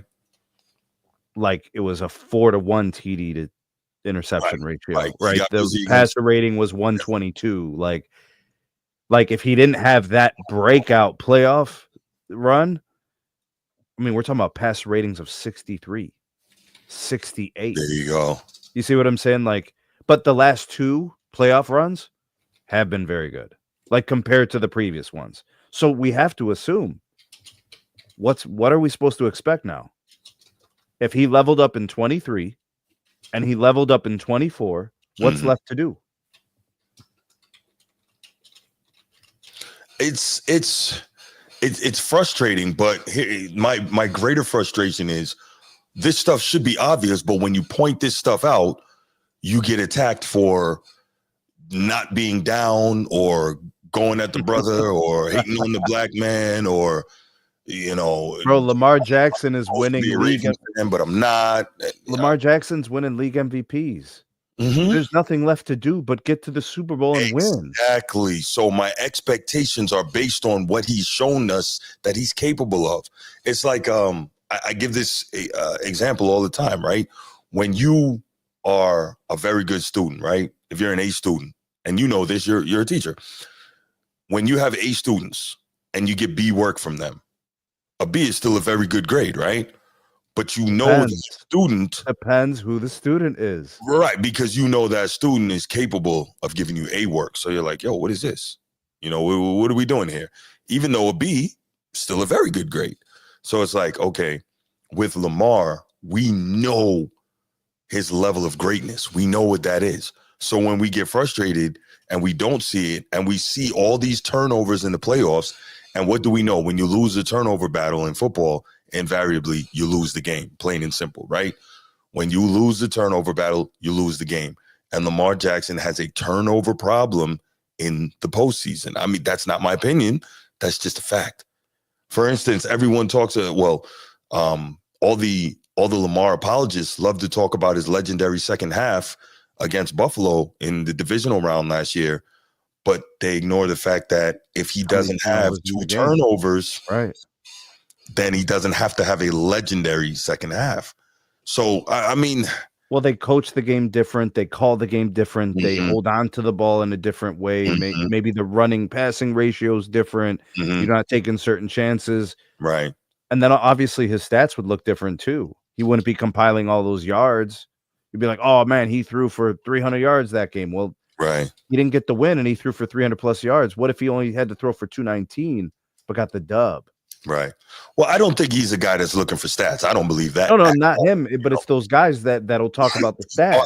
I got you. Like, oh, he was so productive. Look at these numbers. But like the numbers are out of necessity if that's the game flow. Right. Because we talk about empty calories all the time, bro. Justin Herbert. Right. Which like these are, bro, that's the thing about the quarterbacks. And this is why we here at the Format Podcast talk about Jalen Hurts the way we do. Yes. We respect what he does on the field because it's not fluff, man. It's winning. And I'm not saying what Lamar's doing is fluff. I'm saying when people push the narratives about statistically how good they were, right? But we just need the wins, though. Right. So check this out. In the regular season, Lamar Jackson averages 0.67 turnovers per game, less than one. Incredible, right? It's beautiful. Absolutely. Okay. In 103 career games, he has games played in the regular season. He has 69 total turnovers. In 8 games played in the postseason, he has 14 turnovers. So it's like 4x. 1.75 turnovers per game in the postseason versus 0.67 in the regular season. So, like, I mean, at some point we have to understand that this is what it is, and until those things get cleaned up, and also we got to look at it too. Bruce, sometimes the timing of the turnovers. You know, it's at a very inopportune time. It's the end of the game. It's the second half. Oh my gosh! Here we go. I knew this was coming. I was waiting for this. Because there has to be this illogical and irrational Lamar defense that refuses to objectively observe what's going on here. Sneed, how many times did I laud Lamar Jackson for how great he is in this. We always celebrate Lamar Jackson's greatness because he's that great. Yeah, which is why we're hard on him for the postseason stuff. Yeah. I don't. If this was a question of an overachiever, mm-hmm. like if Joe Flacco was doing these numbers and winning playoff games like this at 40 or whatever, 41, but we're talking about Lamar Jackson in his prime, and we're talking about a team that they keep putting really good pieces around him. Mm-hmm. Mm-hmm. The defense gets him the ball back. Right. They continue to put weapons around him. So there's expectations because you're winning league MVPs, mm-hmm. plural MVPs. Mm-hmm. So check this out, right? Bruce says, what up, Bruce? Turnovers are so overrated when it comes to wins and losses. Look it up. So, Bruce, thank you. You inspired me. I did look it up. And since the year 2000, because you know me, I come with the, I'm a facts guy, right? Since the year 2000, teams that win the turnover battle, i.e. commit fewer turnovers than their opponent, win games between 78 and 80% of the time. That's huge. That doesn't sound overrated to me. So if you were a gambling man, yes, you would bet that and win 80% of the time. I'm just saying. Just saying. You got to like those numbers. I'm just saying.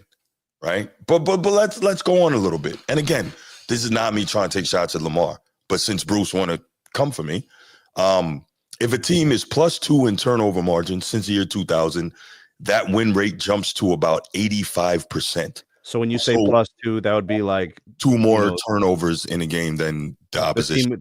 The team with 2 less turnovers. Yeah. Is winning. Yeah. Right. So if you look at the opposite, right, the team that's turning the ball over, they're losing almost every time. So here's the thing about turnovers, Bruce. Mm-hmm. You're not just giving the other team the ball and giving them an opportunity to score. Mm-hmm. Where are they getting the ball? Probably like from the 30 or the 35. Yeah. That's why that's 3 points. It's 3 points automatically, and it's probably going to be 6 because it's hard for a defense to hold a good offense from 20, 30 yards out. Mm-hmm. These are all pro players that are playing in the AFC Championship. Right. Absolutely. So I mean that's kind of what we got here. So I mean to say that turnovers are overrated when it comes to wins and losses, clearly that's not the case. Clearly. That's absolutely ridiculous. I don't want anybody. We're not talking about that, Bruce. We're talking about the guy that makes all the money. We're talking about the guy that's a multiple-time MVP. We are talking about a guy that's arguably the best or second best quarterback in the NFL. We're talking about a guy that's all said and done going to be a top 6 quarterback who has ever played this game. That's what we're talking about. We're not going and looking at other players. What about this? What about that? What about who did this? What about who did that? Because at the end of the day, you can say what you want, Bruce. If Lamar can cut down these turnovers, chances are the Ravens have a chip already with him.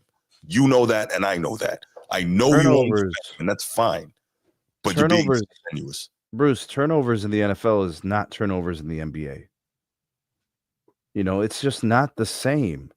No. Turnovers in the NFL leads to guys getting benched.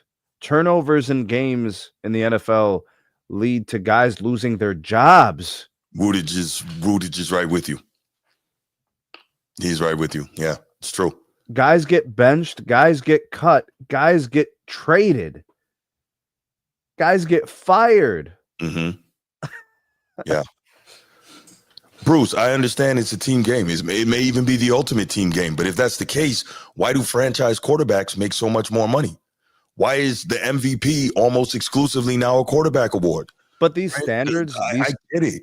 Bruce, these standards that we're discussing, yeah, it applies to the entire position. It's not a Lamar thing. We hold every quarterback to this standard. We're not being hard on Lamar. Right. This is a quarterback thing. Right. Exactly. This guy wins the MVP at the position multiple times, but we can't critique, lower completion percentages in the playoffs and higher turnover rates. Mm-hmm. So basically, shit's getting tight, and this dude performs lesser. Right. Bruce, And nobody said that you can't win if you have multiple turnovers. Clearly, you weren't listening because you were in your feelings that I was criticizing your boy. But at the end of the day, if the numbers say that since 2000, teams that win the turnover battle win 78 to 80% of the time, that means if you lose the turnover battle, you're only winning 22% of the time. And think about this. Think about this. When you are losing by like that ratio or whatever, the margin is like more than 2 or whatever, you have to play perfect. Yes, to for the rest of the game. Yeah, like there's no margin of error. Like it's razor thin. Correct. You would have to be successfully scoring points for like the next 5 or 6 possessions. Right. No, absolutely. So, Bruce, I never said. Here we go. Right. Here we go. Autism and There we go. Yeah.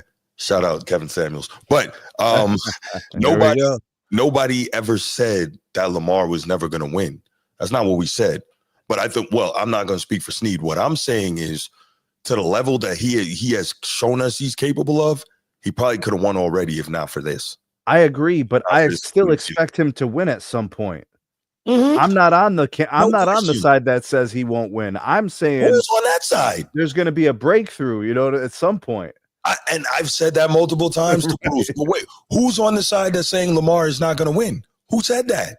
Yeah, I don't know. I never said it. You never said it. He's being disingenuous in trying to reshape the argument to fit his narrative.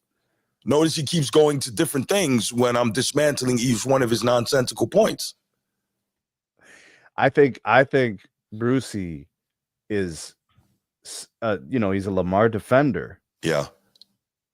But in order to defend him when he plays poorly, you have to be wrong, Bruce.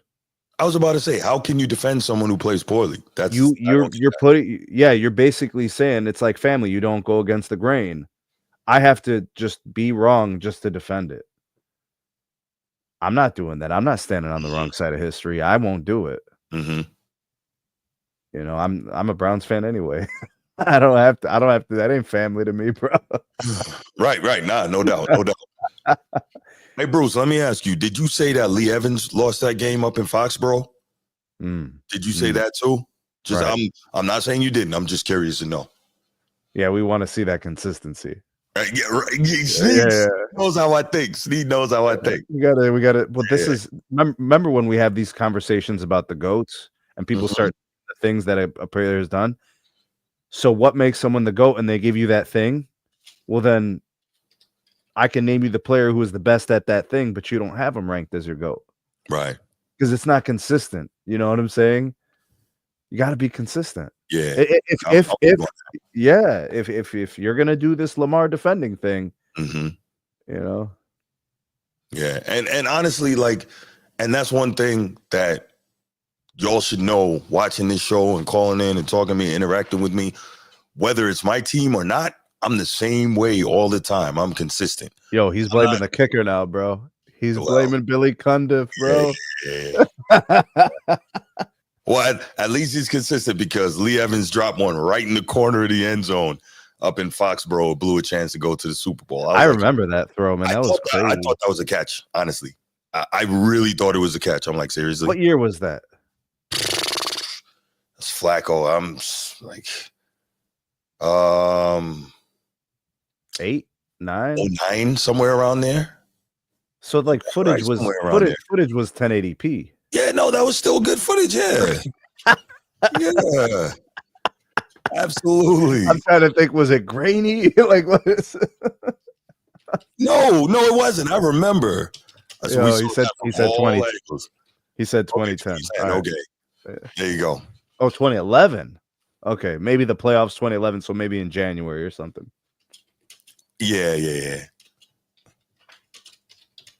Let's see. Billy Cundiff, bro. He brought out the Cundiff, bro. He used to kick for the Browns, I think. Wow. Yeah. The 2011 AFC Championship game played on January 22nd, 2012. Yeah. Yeah, I remember that. With under 30 seconds left, Joe Flacco threw to Evans in the end zone. Evans briefly secured it, but New England DB Sterling Moore knocked the ball out. 2 plays later, Billy Cundiff missed a 32-yard field goal that would have tied the game. Patriots won 23-20, advanced to the Super Bowl. But he's blaming Cundiff though. Like I totally forgot. Nah, Bruce, it was 2011 season played in 2012. I just looked it up. I totally forgot about the Cundiff field goal. I was so wrapped up in the Lee Evans, what I believed was a catch. But it is what it is. I mean, are we expecting the kicker to come in cold, hasn't done anything all game? You know, these guys only play like 4 or 5 plays. Yeah. It's 50-50 in those situations. I get that game was in Foxborough in January, right? Yeah. It was 26 degrees. Yeah. But I think the bigger point is you have one job, right? That is what you get paid. I don't view field goals. Hey, Bruce, I don't view field goals as better than 50-50. I don't. Okay. What do you view them as? More? Depends on the kicker. Like Justin Tucker in his prime? Yeah. Like Zerloin in his prime? Yeah. But that's really it. It's just a few guys. Morton Anderson from 60 sometimes. In New England. I didn't think of that of Billy Cundiff in 2011 or 12. No, not at all. Not at all. Not at all. Billy Cundiff, bro. This is Billy crazy, Cundiff. bro. All right, let's go ahead. Yeah, let's open these lines up. Let's take a couple calls. Bruce. I already know I'm going to get one, but that's okay. That's it's just crazy, bro. I like to think that I would like to think that I was pretty objective in how I presented that, and I gave, you know, I did the research on it first. So he ain't just Lamar ain't Justin Herbert. At least, you know. No, nobody would ever be. No, of course not. Oh my gosh. No, you cannot compare Lamar and flowing hair. You can't do that. No. Not at all, man. That's terrible. Oh my goodness. Yeah, you can't do that. I gotta look at the MVP favorites this year. Look at the betting odds. Let's see where the money's going. Yeah. Because I know Lamar's gonna be up there. You know it. He's gotta be. Okay, here it is. Josh Allen opened plus 550. Lamar opened plus 500. It's Lamar. Yeah, I mean, look, I think he's going to be. Joe Burrow's plus 600. Patrick Mahomes plus 650. Jaden Daniels is plus 850. Like, they're all further away. Like, actually, some betting odds have Lamar plus 430. I think Lamar is going to be right there among the favorites every year, as long as he's healthy, you know. Because, again, he's that great. It's an expectation. People are expecting more from him than Joe Burrow. Correct. And actually, based on the money, they're expecting more from him than Josh Allen. Yeah. But real quick, man, that season Joe Burrow had last year, whoa. Well, when do you want to start looking? You know what I'm saying? Because, like, you know, I mean. Let's take this call. Bruce at work. He's sneaking the callers. What up, Bruce? He in the janitor's office right now. Hey, man, don't be getting on here and talk about my man like that, man. His failures, man. Let's talk about his success. No more of that. That's old news. Let's go forward. Wait a minute. Wait. Did I not talk about his successes? I believe I did. Why you keep saying but he didn't get it? We know he didn't get it done. Like I said, it takes some time. Let you a little bit wrong with others. Why do we keep talking about this? Can we move forward? No. Damn, man. No. I think you use a secret Josh Allen glazer. That's what you actually is. And the Joe Burrow glazer. We didn't even talk about those guys. I'm just saying, that's how Bruce is for past shows. No. He's a secret glazer, man. I'm a secret glazer because I'm objective and I can give other guys credit for what they do. Every time I bring up Lamar Jackson or someone's bringing up Lamar Jackson, you always say, but he got to get it done. He don't have to get it done. What's wrong with that? The team has to get it done. Say Flowers got to hold on to the ball and jump into the end zone. Mark Andrews got to hold on to the ball, man. Hold up. 2018. Hold on. 2018, 2019, 2020, 2023, Okay. 2024. Okay. What did Zay Flowers do in all 5 of those runs? What about the game what about the game he had that when the Ravens defense gave out all them goddamn touchdowns to the Tennessee Titans when Dirk Henry damn near threw Earl Thomas in the goddamn stands? The defense was some shit that night. They don't get the blame. I get it. That happens, but we're talking about 5 playoff runs that contain 2 league MVPs. And you just got to break through. Sneed, okay, but still, his time is not here yet. His time going to come. He still got 7 great years in him, bar injury. Is he more likely to break through with you making excuses or with us holding his feet to the fire? Excuses. I'm just sick of people keep talking about he got to get it done. No, the team got to get it done. Yes, he's made turnovers, but also other people have made mistakes, not being where they're supposed to be, not holding on to the ball. Understand what I'm saying? And snaps. Understand what I'm saying? Bad calls. Hey, when, not if, when the Ravens win their next championship with Lamar Jackson at quarterback, who you think is going to be the Super Bowl MVP? Just out of curiosity. We can't say that yet, yo. No.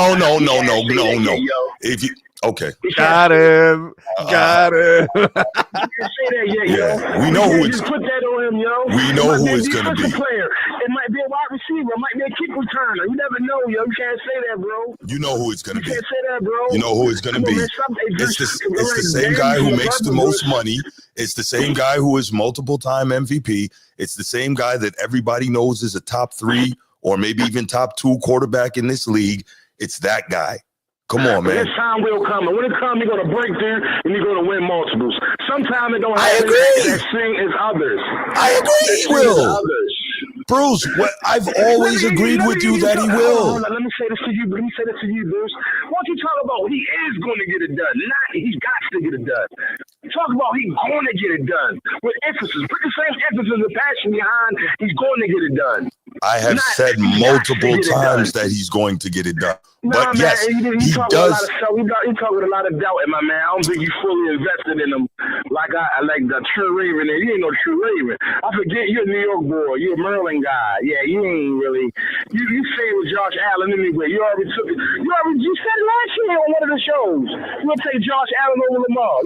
I didn't say that. You tried to trap me into that. I didn't say that. Yeah, go ahead and find that. I didn't say that. When I get a chance when I get home. Yeah, you tried to trap me into that. I didn't say that. No, I didn't. Let me say Josh Allen was the MVP. He deserves the MVP. That's what you said. No, so wait. That's 2 different things from saying I would take. That's 2 different things. Okay. You didn't say the first thing, but you didn't say Josh Allen deserved the MVP, even though Lamar deserved it. Yeah, no, I did say he deserved it. And you want to jump the family, bro? You can't go against the family. Oh my gosh, I can be objective. That's what I do. When the family balling out. Hey, Bruce, you know I had to call fuck with you, man. I know you did, man. I know you did, man. I'm doing all right, brother. I'm doing all right, man. I appreciate you calling, man. Sneed, what's up, shorty? What up, brother? What up? I'm just a little happy because I'm ready to get off, man. And hopefully I can catch the lesson when I get home by the last topic because I didn't want to say something about that. I'm going to hit y'all boys back, though, bro. All right, brother. Have a good one, man.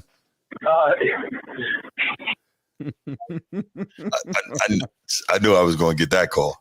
Yeah. I knew I was going to get that. It's always a good call, though, bro. And so much passion.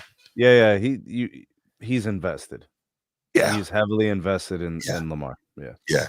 And look, man, it might not seem like it. I love Lamar. I think he's amazing. I really do. I think he's probably like the closest thing to like a modern John Elway or Steve Young in terms of mobility, obviously to a higher level than those guys, but mobility and elite arm talent in one package, like he's there. But Bruce, who's above reproach? No one. See, I'm with you, bro. Yeah. No, anybody can get it, bro. It does not matter. You got to stand on business, man, no matter what. That's I just try to be fair. I try to keep it objective. I try to keep it a buck. That's it. You know, I know Bruce is like, this is family, bro. Don't go against the grain. You know what I'm saying? I don't really. Yeah. But we're talking NFL players, bro. Exactly. But great topic. Let's go ahead and take it to the next guy who I'm sure is going to get Bruce's feathers all ruffled up and Sneed's. So I try and towel him. right. So the guy who a lot of us thought should have been a first round draft pick, the guy who I thought was QB1 coming out in this draft, who somehow, I'm not going to say miraculously because that has a positive connotation, but I don't even know what's the words. I guess somehow, some way. right. Yeah. You know what? The guy who inexplicably, there we go, dropped down to the 5th round and was drafted by the Cleveland Browns, did end up making the roster after cuts down to the 53-man. So that is a positive. Now, he is left in his position as the 3rd-string quarterback. So I don't know if he's going to dress most games because most teams don't carry 3 quarterbacks on game day.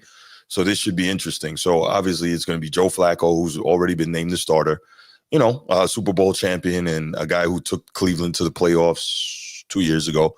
And then I think he commenced to throw like 4 picks in that game, right? In that playoff game. They lost to the Texans. Yeah, 4 or 5 picks after a really good regular season. But Joe Flacco is going to be the starter and Dylan Gabriel is going to be the backup. But you never know. 1, Flacco's 40, so his body might not hold up. 2, Flacco has also been prone, as we know, to turn the football over. So if that happens, then that puts Dylan Gabriel in the spot where, okay, he's got to come in. We'll see if he's ready. And at which point that puts Shedeur as the backup. So Shedeur has to, I think, keep his head in the game, keep studying, keep working, keep improving, because his opportunity, I believe, is going to come at some point this season, man. Where are you on him making the team? Because I think a lot of people thought he might get cut. Where are you on him making the team, and not just making the team, but in his position as 3rd-string quarterback on the depth chart? There was never a doubt in my mind that the Browns were going to cut Shedeur. That was not going to happen. I didn't think so either. Yeah, it just doesn't make sense. They're going to groom him to be their guy. And if he's not going to be their guy, they still want to groom him to be good enough to trade. Mm-hmm. You know, as a business transaction. You see what I'm saying? Like, it doesn't make sense to not play it that way. When you look at the roster at the position, so the QB room over the last several weeks, there was no future with anybody that they cut. Mm-hmm. Like Kenny Pickett, why? And Huntley was why also. What? Just the question is why. So at this point, the goal is to use Flacco as much as possible this year. Yeah. The goal is not to play any of these rookies anytime soon. No, if you can avoid it, don't do it. You would be playing Dylan Gabriel or Shedeur Sanders in a predicament, not in a plan. Mm-hmm. The plan would be to get them in after week 10 at earliest, if not later. The plan would be to get Joe Flacco in there, keep him healthy and keep him protected, and have him starting all the games. You know, the way that things played in the preseason made it look like it was a joke, made it look like it was a clown show, because it looks like Cleveland was trying to just play with people. They're just like, yeah, we got Huntley and yeah, we got Pickett, and all that was noise.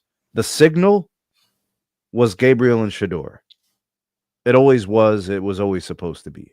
Mm-hmm. And this is what I was trying to tell people. When you look at the depth chart, that's like, you know, when somebody is sitting there arguing about if this player is a point guard or a shooting guard or if they're this, you're arguing about semantics. The bottom line is the quarterbacks of the future are one or both of those two guys. Yeah. Right? These other guys, it's just noise. They're just bodies on the roster. Right. They're just there. And look, they're gone. It's over. So, I don't know. I think it's pretty clear the direction that the Browns are going, what they need to do. I think now there's some clarity. The most disappointing part was watching Shedeur have to go into the games with third-string guys every time he played. We never got to see Shedeur. But if you notice at the end of that last preseason game, they didn't put in Shedeur in the 2-minute drill. I think they were protecting him. I don't think they were hurting him. I think they were protecting him.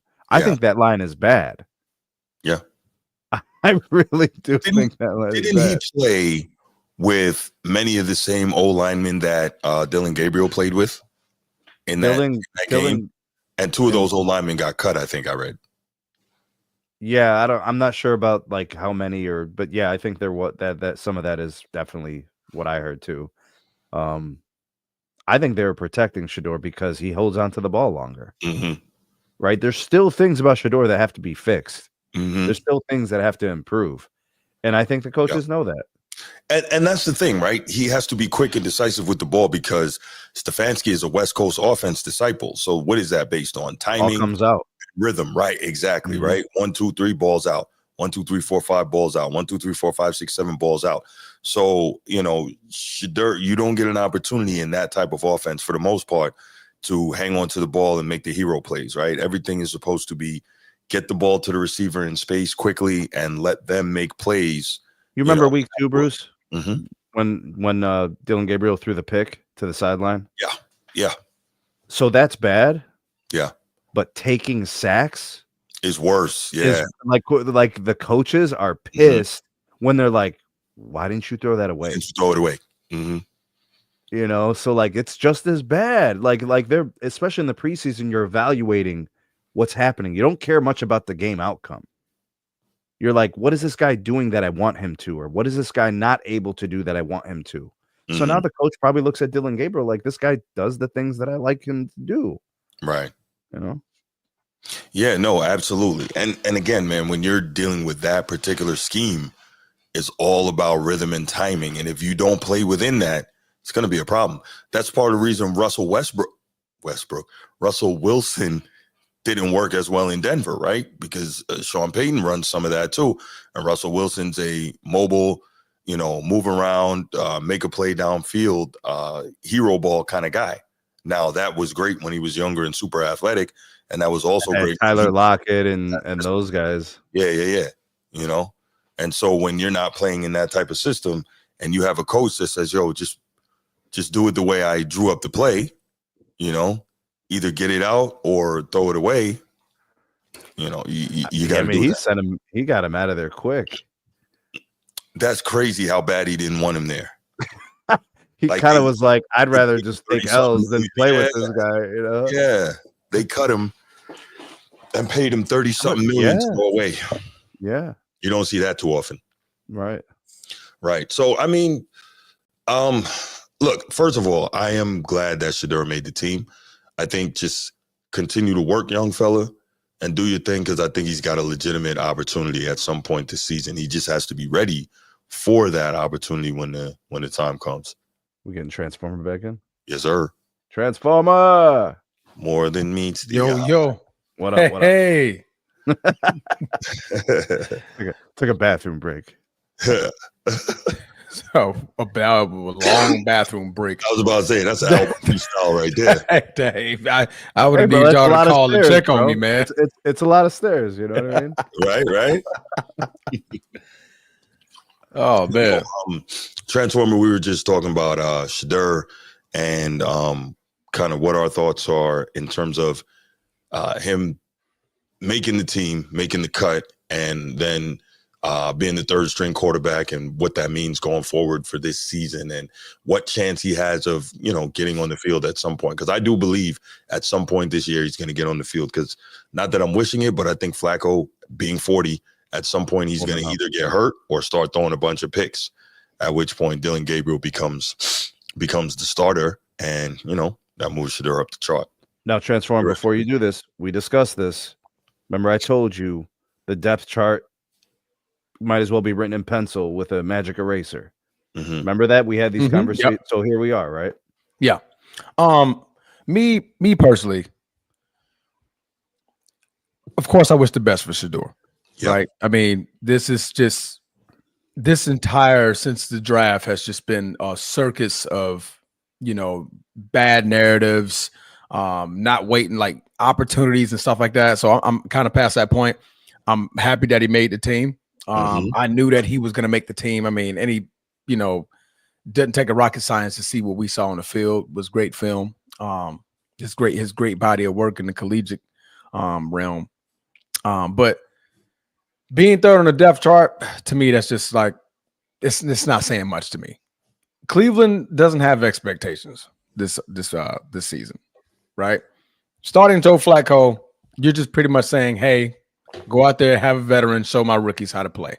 Mm-hmm. Let the slow way, like I mentioned this to you, Bruce, before, just slowly let my rookies mature, let them watch the game, let them see the game.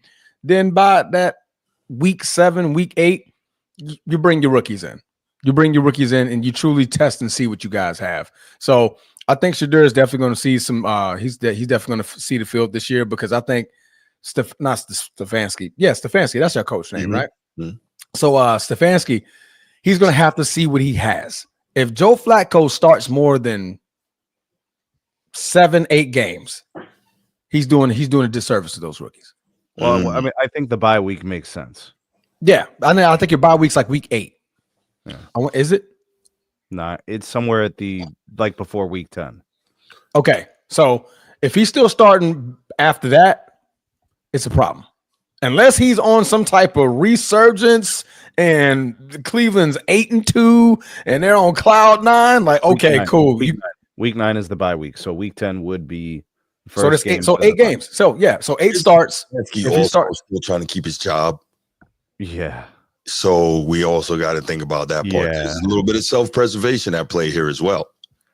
But there's range in the I think Transformers got a point about what's the expectation. Yeah. The ownership, the GM want to see Stefanski go somewhere with these rookies. Exactly. Not somewhere with Joe Flacco. Exactly. Right.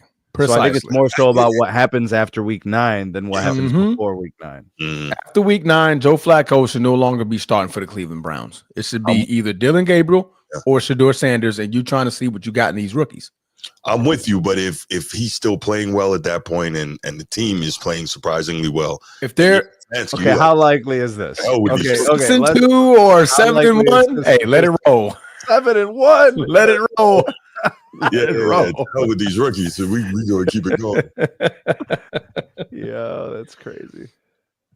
Yeah, that would be nuts. It's so disingenuous. Don't ever do that again. Get my hopes up talking 7-1. Hey man, if was a fifth, we'd all be drunk. If the stars are aligned and they go 6-2 or something like that. No. Hey man, Flacco we've had more talented rosters in previous years and lost 5 of the first 6 games. That is true. You know, that stuff happens in the NFL. Yeah. That roster y'all had a few years back with Baker and OBJ and Jarvis Landry and Nick Chubb? Like that was a really good roster. Bro, people don't know. Like, if we went down and just watched the old film of Nick Chubb, like he was averaging like 5.7 yards a carry. Nick Chubb was a beast. One of my fantasy quarterbacks. You saw like a Jim Brown in color, right? Because Jim Brown was running in black and white TV. Like Nick Chubb was like that. It was the speed, it was the size, it was the power, it was through tackles, it was screen pat. Like there was nothing he couldn't do. Right. Yeah, Nick Chubb was a problem. I respected him. Even though he's an STC guy, but that's a whole different story. I get it, bro. I got you. Man. Like Georgia Bulldogs, buddy. Let me tell you. Yeah. But so Shedeur's in his spot. Quick side note to that: his brother got cut from the Bucks, so we'll see if he was anybody surprised by that cut? No, not really. He got in a fight the day before. Well, you know what? I'm sure a lot of people were surprised. Y'all don't understand the extent of the Dion Lord and Savior hero worship of these people out here. You think I'm joking? No, these you're people, right. They worship Coach Prime. It is wild. And I'm like, why? Yeah, he's an outstanding coach. He seems like a great guy and a good father and all that. But why the worship? I don't know. Again, Patreon. He was an undrafted safety. But he didn't make it. It's like the equity that they've earned outside of when they played. Like he did. Okay, so Prime's doing his thing in the college ranks, right? But what's he got to do with the league right now? Nothing. Well, his sons have the name Sanders, So you see, I know. There's lots of Sanders, bro. Yeah, We can go up and down a lot of different listen, rosters, and there's a Sanders. The prime love, it goes from him and him as a player now, then him as a coach, and it goes right down to his boys. I'm trying to tell you. Bro, listen, I stand 9 toes down with Prime too, bro. But I'm just saying we gotta evaluate. We gotta evaluate the kids just like we do any other player. Yeah, I mean, and the thing is, Shiloh put himself in a bad situation, right? You're already undrafted, right? You're already undrafted, so they have no stock in you, no pay, and nothing like that. So you're saying at best case he's 53rd guy.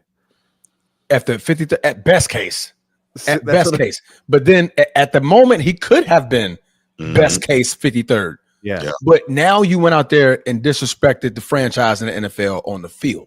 You got into a fist fight. You're out of here. You're out of here. We're not tolerating that. So there's no stake in the game for you to have such behavior. And this is the freaking preseason. What's going to happen in the regular season? I got to look forward to that. You catching a bitch fit, and absolutely. So you're out of here. This is a business, Shiloh. I'm sorry.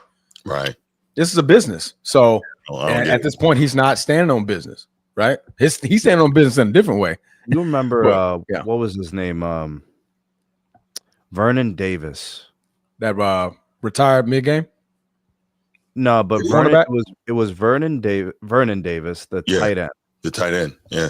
For San Francisco 49ers, Mike Singletary. Can't win with him. Can't do it. He took his ass out of the game. Vernon Davis was the most talented and gifted tight end of his era. From the physical, right? Like this was after the Tony Gonzalez era, right? This was like that. And he benched him, and he made a point. He said, "You can't win with a guy like this. Yeah, they're against what you're trying to accomplish as a team." Yeah, right. So he said, "I'd rather take the penalty every play with him on the bench than to play with him." That's a statement. Yeah, some teams are trying to establish and build a culture. So having Shiloh around doing that would violate the philosophy for a lot of these coaches who are going to try to hold guys accountable all season. Absolutely. No, they only cut him because he's Deion's son. You know, it's the old boy network. He was undrafted and he got to a fist fight on the field. No, they only cut him because he's Deion's son. You know that. You know that. First of all, Shiloh wasn't even top ranked coming out of college. I'm just let me ask you guys. We all know the talented son is Shedeur. Yeah. How many Shilohs are on the practice squads of these NFL teams? Right. Loads of them. Loads of them. There's 12 freaking Shilohs on 32 teams? I mean, just change the name. Like it's not Shiloh, just Bobby. Yeah. You know what I'm saying? Hey, at this point, he go somewhere, work hard. It has been untold yet if he's going to come back on the practice squad for the Tampa Bay Bucks. So hopefully he can, because there's been players that came off of practice squads and played in NFL games. So, but he's going to have to clean that up. I mean, you fist fighting as a rookie in the preseason, and you know your name is hot. Game or a practice?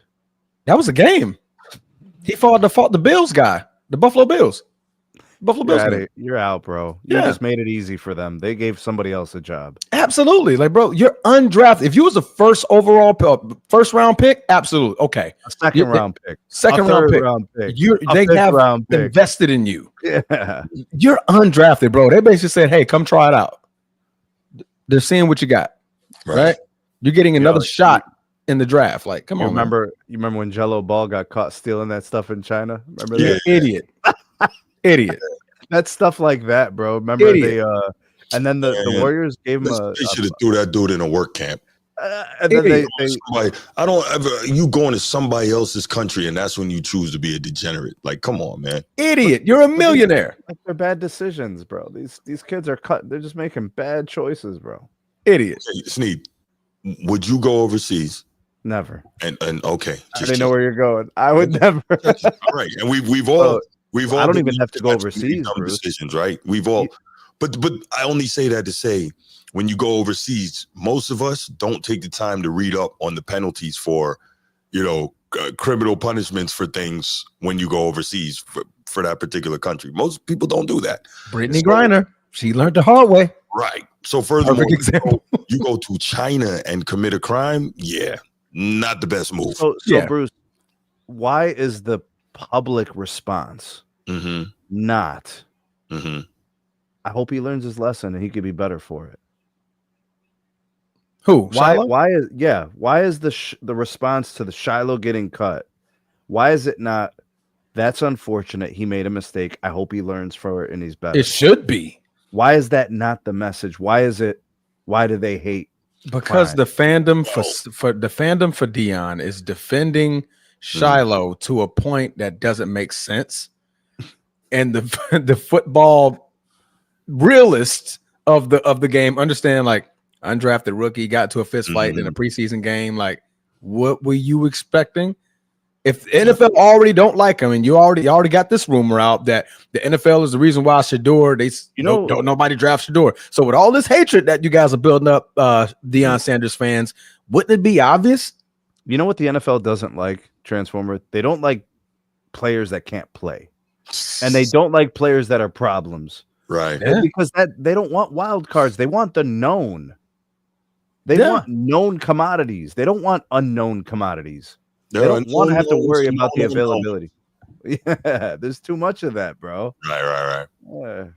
No, I'm with you. No autism boy, Shedeur. I mean, he won't even be in conversation. He won't start enough. Yeah, he won't play enough. Yeah. He won't even be in a conversation. I mean, that'll be to me. My shot in the dark is Jackson Dart. Honestly, if he starts 16 games, he's gonna have to play enough. Yeah, he would have to play most of the season because Cam Ward's gonna play the whole season. Jackson Dart's gonna play the whole season, right? So he's already at a disadvantage. What did you think of that Jameis incident with Jackson Dart? Oh yeah, of the show with the W. So you had Bruce bent. Bruce was so confused because you sent him the AI version. When the fingers were in his mouth, I was like, "Wait, that didn't happen." What? I was like, because I'm like Bruce watching it, so I'm not watching it. So I'm like, okay, Bruce finally see it. He was like, he put his fingers in his mouth. I'm like, wait, no, he didn't. It was next to it, but he ain't going. That video, man. Remember, I told you, I was like, they got and fed it to him. I was like, yo. Yeah, y'all wild, man. Y'all wild. That was a wild AI video. version, bro. That's some wild. So because the beginning of it is the real, it's like, okay, that's the real part. First, then it switched. Then it switched over. Yeah. Yeah. But when he literally made him eat the W, I was like, yeah, and then he was gnawing on it. It was I was like, no, that didn't happen. Absolutely not. That's absolutely not didn't happen. That would have made more news than Travis. No, I'm not speaking that. No, don't do it. Doing it. Really, Woodage? Oh, that's foul. To the Battlehawks? To the Battlehawks. Yeah, St. Louis Battlehawks from the UFL. Is that the equivalent of the Shanghai Sharks, bro? Is that the Shanghai Sharks? Wow, Shanghai Sharks. Dang it. Did Jimmer play for the Shanghai Sharks? They all do. They all, Stephon Marbury. Bro. Dwight Howard, I think he was over there. Dwight Howard. And Jimmer was killing. Yeah. Didn't Marbury win a championship over there? Marbury won like 3 championships over there. Bro, he's like known over there. I think they got a statue or something of him over there. Full citizenship with China now. Like, Steph is that dude over there. These guys go overseas and have second careers. Yeah. You know, and legendary resurgences and absolutely. Because he was still doing a shoe deal, creating his own shoe, putting that out. And then, like I said, he was winning back-to-back champion. He was winning. Sasha Vujacic did like crazy work after the Lakers. Yeah. Okay. Yeah. So, all right. Let's go ahead. We'll take a couple calls on this topic, and then we'll get to the last one and get up out of here. How did the Lamar Jackson conversation go? I didn't go the way it. Okay, got it. It went exactly the way we expected it to. So that's bad. That's bad. It wasn't bad, but we had passionate Lamar supporter call in, and that's okay. Yeah. Brucey? Yes. Of course he did. What was his name the last show, Transformer? What was it? Oh, yeah, he's got all those funny. Barbecue chicken? Was that? Yeah. I could think of it. That was what, yeah. I think this one today was janitor's office, bro. He called us from somewhere at work. Yeah, that was wild. He was hiding somewhere, like trying to Dang. And I couldn't listen to it. I was on the phone. Oh man. I'm gonna go back and listen to that one. Oh man. So Nobody Lamar wants Jackson is to not going. talk to us about Shedeur. But I think Bruce's probably like gonna do Shedeur thing the same way he does for Lamar. I yeah. hope not. You know, like because he's No, called in he will. before on Shedeur, and we've talked about this. Mm-hmm. Yep. All right. Well. Okay. Let's do it. Last topic. This, the reason I came up with this one, Bills questions. Originally, I'm like, what the hell are the Bills doing? And why did I ask that? You have a league MVP in Josh Allen, who is at the peak of his powers, and he doesn't have elite weapons. And the one guy that you had at wide receiver who is capable of being a Pro Bowler or possibly even an All-Pro in Amari Cooper, you let this guy go, and now he's back with the Raiders. Like, I'm trying to figure out what are they doing in Buffalo, because they feel like they can beat Kansas City, and they always play them tight. But what are they doing? Like, when you're in a situation like that and you're trying to get over the hump and you're trying to get it done, and you got this elite guy, you're supposed to load up as much talent as your cap will allow around a guy like Every year. So, right. Yeah. However you got to finagle it, however you got to work it, you're supposed to do that. And for whatever reason, they're not doing that, right? I do respect the fact that they re-signed James Cook as their running back. I think he scored 18 touchdowns last year, right? So you got to get that guy back. Cool. They did re-sign him. A little protracted, contract negotiation, but they got him. So respect due there. But listen to their receiving core. Khalil Shakir, who's not a bum. Keon Coleman, Joshua Paul, Elijah Moore, Curtis Samuel, Tyrell Shavers. That's not an elite receiver. Where's the number one? It's going to be Keon Coleman. But where's the number one? Should be Keon Coleman. But he's their number one, but he hasn't proven he's a number one in this He league. will. That's my no. He will. I know where he went to school. Oh, he's a beast. But as of right now, he hasn't shown that he's a number one. He's really good, but he hasn't shown that he's a number one receiver. So what I'm saying is the ideal to bring in a proven all-pro caliber wide receiver. That's what I would have tried to do. I mean, think about it. If you knew that you weren't keeping Amari Cooper, why didn't you make a run at DK Metcalf? George Pickens, when Pittsburgh let him go. That one's tough, but I get what you're saying. Talent. Yeah, I mean, right. So I'm trying to figure out what the hell is Buffalo doing? What are they doing? I don't understand it. Why are we making a big fuss off about Amari Cooper? Because he's pretty good. He's productive. And he was a guy who was a number one receiver, and he was there. Okay. How old is he? Okay, so I know what's about to happen. Transformers about to tell you why you shouldn't consider Amari number one. Here, go ahead. I'm asking because he's a 30-plus-year-old wide receiver. Is he that old? Production? Yeah, he's 30. Yeah. 30. Okay. What he did last year for the Bills. He came. What he got traded like mid-season, something like that. Yeah. Production wasn't crazy. They didn't be that much better because Amari Cooper was there. I think they basically were like, we're not getting enough out of him to warrant this contract. Exactly. That's my point. Because you drafted Keon Coleman in the first round last season, who you're planning on being your number one receiver. You got Dalton Kincaid, who's going to be a top 10 tight end, right?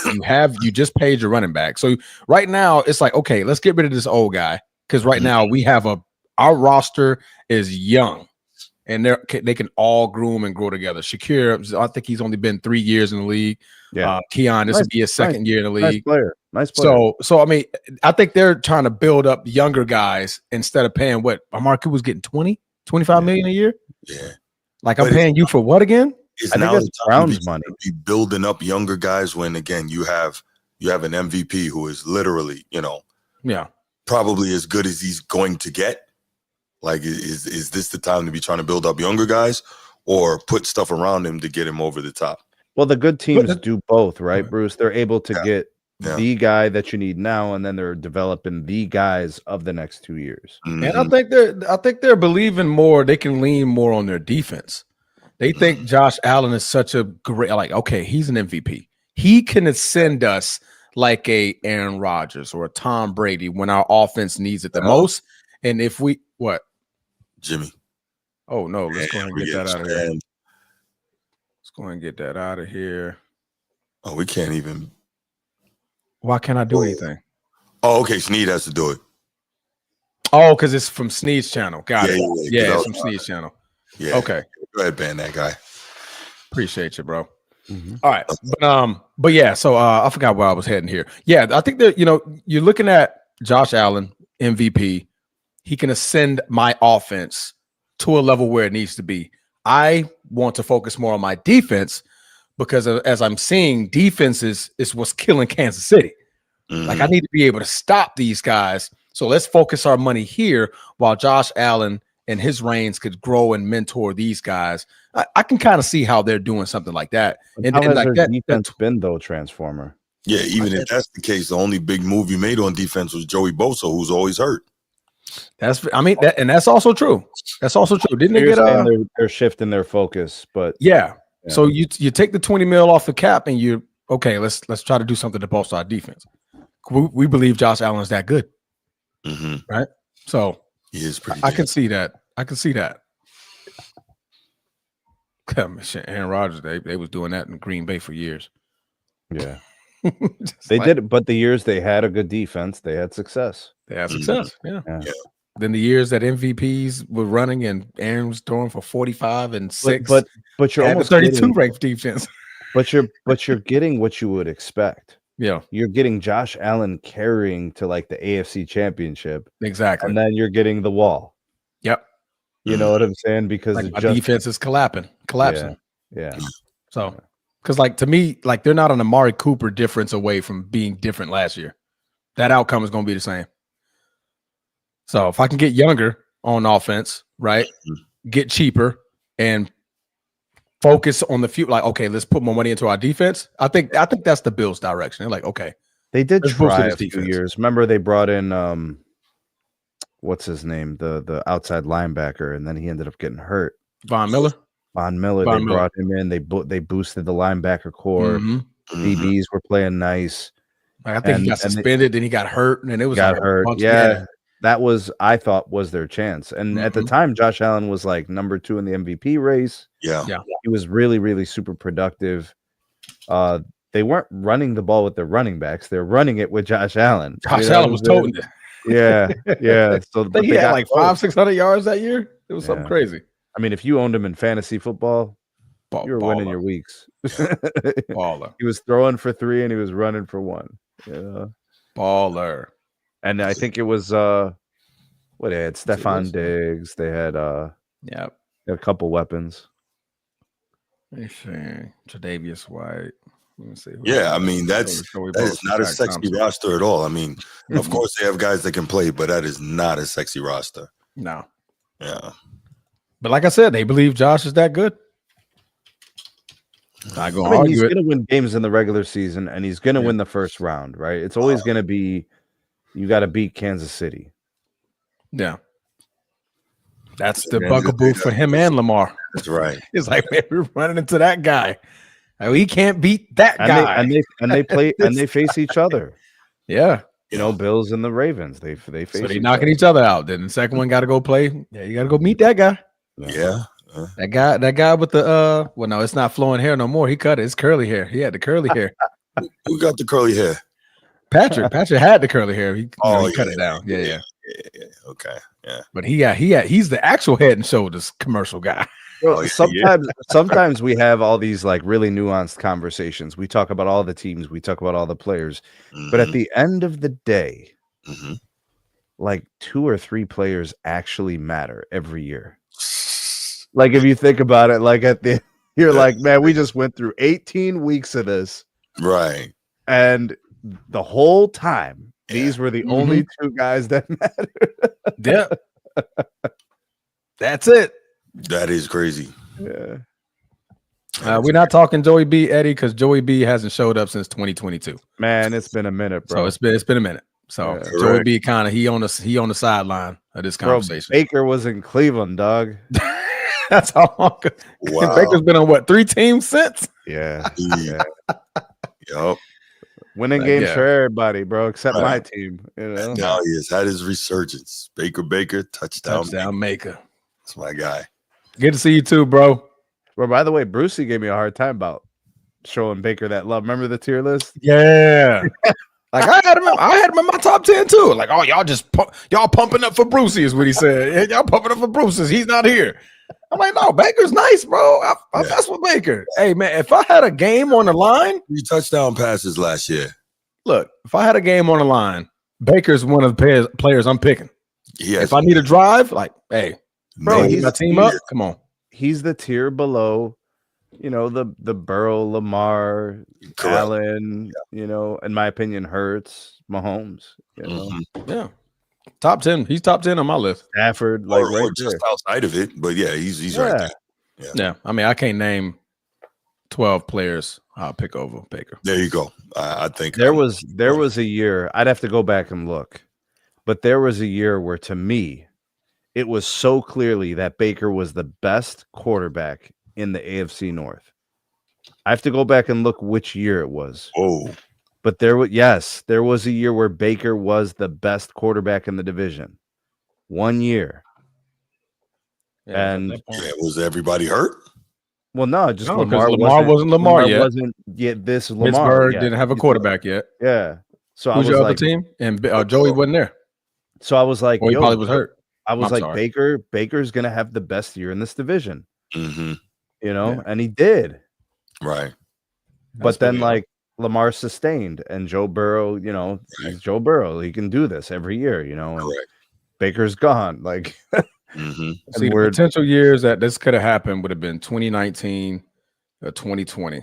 Yeah. Would have been where you can I would say more 2020 would probably have been the year. Yeah, it was probably so at this point, Lamar wasn't Lamaring yet. Right. Let me look at Lamar. Yeah, Lamar wasn't Lamaring. I like that. He wasn't quite Lamaring yet. You know, he had 2,700 yards, 26 touchdowns, 9 interceptions. So that wasn't a good Lamar year. So let's look at Joey B. What's his name? Joe Burrow. Joe Burrow in 20. Oh, that was his rookie year, so that don't count. So that was so he's right. In Pittsburgh, they didn't have a quarterback in 2020. I can't even think. I think Ben had just retired in 19 or 18. So yeah, they're at a backup. I think it was Mitch Duck Hodges, sir. It was Duck Hodges? Wait, what? No way. Yeah. I believe so. In 2020? Somewhere Jesus around Christ, there, bro. That sounds stupid. Let me see. Who was No, that was Big Ben's last year. Yeah. 2020 was his last year. And it was bad. No, it wasn't. No. Okay, no. This is 2020, right? 2020 Pittsburgh Steelers. Yeah. Oh, this is Bro, you don't remember Big Ben getting sacked like every time he dropped back? Yeah, the line was bad and he wasn't good. He couldn't move anymore. Like when they were 12-3. This must have been the year before he retired. Because he had 3,800 yards, 33 touchdowns, 10 interceptions. This was a good season for him. All right, Joe. It was the next year it was bad. Yeah. Next year it got bad. Damn, Raul just said he'd take Duck Hodges over Rodgers. Damn. Wow. That's rough. That's not a thing, bro. Not cool at all. Let's go ahead and open these phone lines up. We'll take a few calls and then we'll get up out of here for the night. Let's do it. Bill's questions. I think that's valid, Bruce. Bill's questions is valid. Yeah. Ravens questions is next. I don't know what they're doing. Yeah, Ravens questions. Ravens questions, man. Got questions. What up, Edward? Answers. Packers. What's up, brothers, man? So with them, I think when it comes to Amari Cooper, when they traded him away, I mean, I think it's possibly going to be his last year, just like I think it's going to be with Adam. If I'm not pronouncing his name right, you know who I'm talking about, bro. Adam Thielen. Both of them.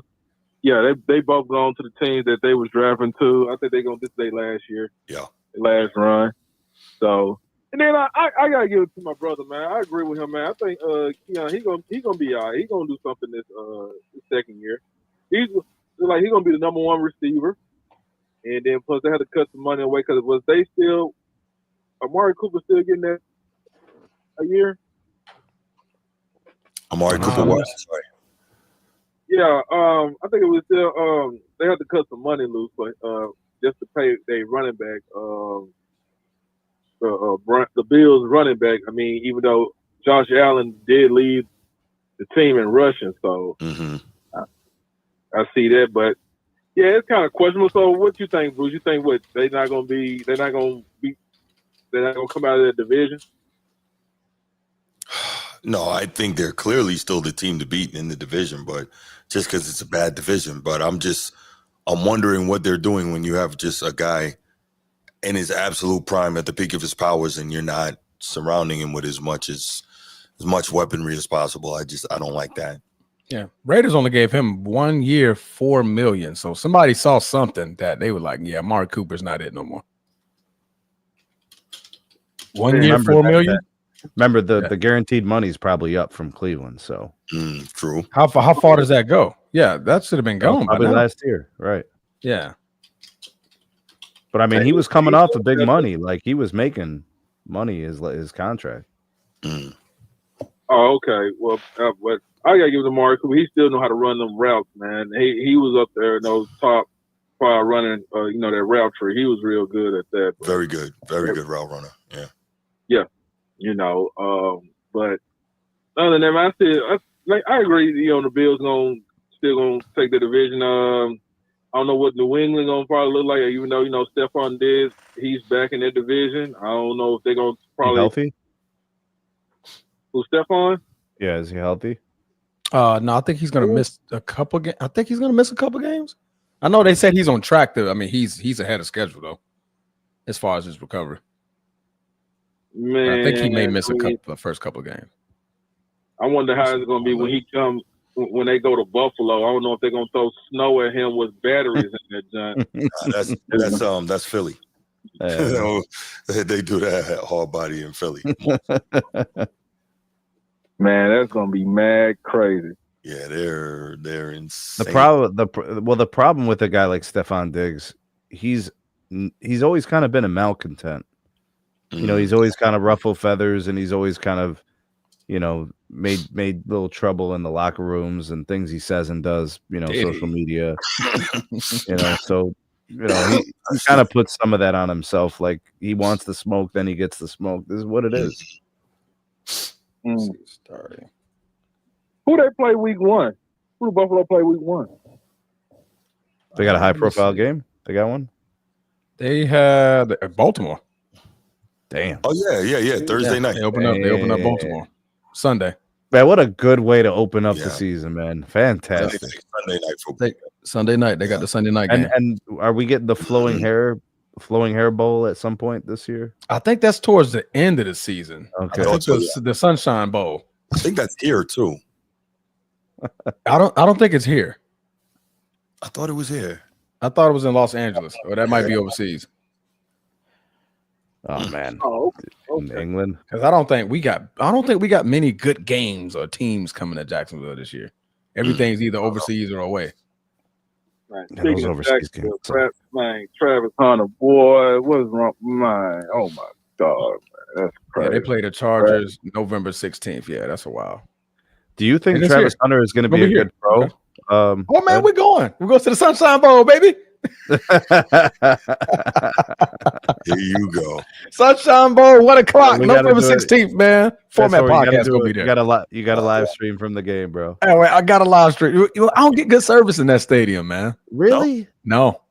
I don't get good service in there. I'm gonna send you a Verizon eSIM because I know they got good service in there. My man. I got you, bro. Sneed got what you want. He got what you need, man. He does. Oh my God. Yeah, this will be this is week 11.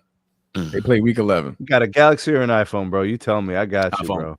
I got you. Hey, be in that joint live stream with Format Podcast live at Everbank. Break the bank, baby.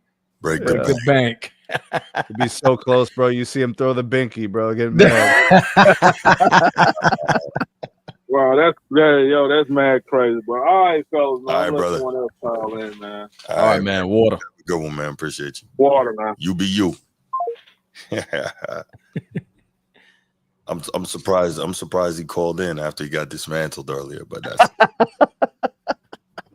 How about the Houston Rockets thing? Yeah, that was bad. That was a bad take, my bro. That had, man. I'm curious. What the hell? Like what? What up, Bruce? Hey man, how y'all boys feeling tonight, man? Hey, maintaining. Big dog. First of all, you know what I mean, stupid. And stupid. Listen, stupid. I'm gonna say too many. Two, you know, I have Baltimore two. We say TEW. Like Sue is two. I see too many people viewing the show, and I see too many people in the chat that who's not channel members yet. So what's going on now? We need support for the channel. That's a great question, man. We need more cash apps for the members only, man. Help the channel so we can grow, brother. Absolutely. I appreciate that, man. Definitely. I mean, like, seriously, I'm looking at the chat like, where's the members? We only got like 5 members. Yeah. And that's not right. Yeah. We gonna keep pushing, though. We gonna keep pushing and pumping it out. But I hear man. Support the channel. When Bruce get that big deal with Shedeur Media or something. Cut the check. Or value or a Bleacher Report. Come on, man. We need more channel members now, guys. I'm telling you, being real. Like, really. I'm not trying to, like, bully nobody to join the channel. I'm just like, seriously. I don't see no cash apps hitting. I mean, I'm trying to say Bruce ain't good for $5 a month. I mean, $5? Come on, man. I appreciate that, brother. So you can pop more merch out for the people. Oh, yeah. But I'll follow like the Bills, right? Yeah. Hey man, they're gonna be tough, man. Listen, I know I talk trash. You know, I'm Lamar Jackson Glazier. I bleed purple, and I love football. I watch football. I'm gonna be objective. I watch ball, and Josh Allen, he's a young legend as well. He's gonna get 1, 2. And Lamar, they're gonna get theirs before they go. He gonna get one. Agreed. We gotta talk about he don't have weapons. He is the weapon. He's like with Tom Brady. He won some Super Bowls without many explosive big name weapons before. But Tom Brady is Tom Brady. I'm not comparing Josh Allen to Tom Brady. I'm just saying Josh Allen is a young legend. He's already a Hall of Famer. If he get knocked on wood, if he get injured right now, and for the rest of his career, he gonna make the Hall of Fame. He's put up another good. He showed up. The kid is special. So I don't really have no question. No question. Everybody stay healthy. Another thing about the Bills that I respect, they're well coached.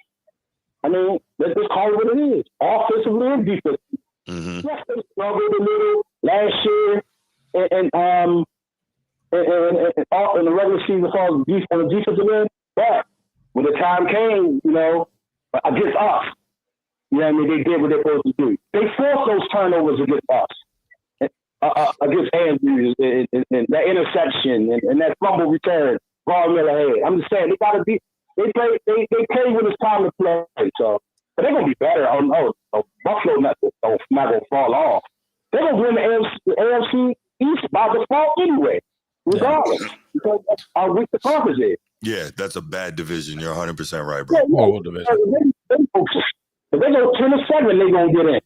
So I don't know what their schedule looking like. I don't know. Like if they first 6 games, you ain't gotta read the whole schedule. I don't know if they first 6 games looking like. Well, their first 6 games are pretty favorable.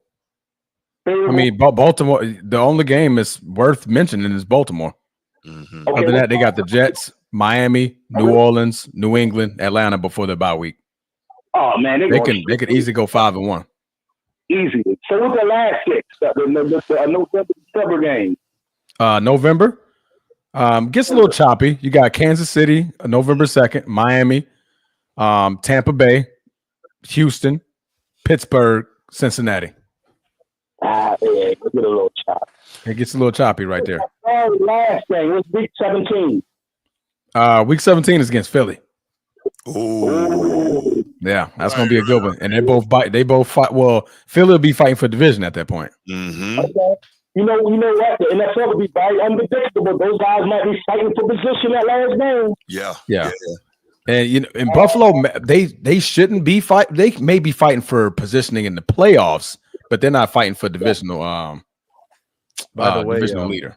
Transformer, we got to update the Terry McLaurin thing. He signed. Yeah, he did. Yeah. Mm-hmm. 29 a year. So did Trey Hendrickson. Mm-hmm. Yeah, 1 year.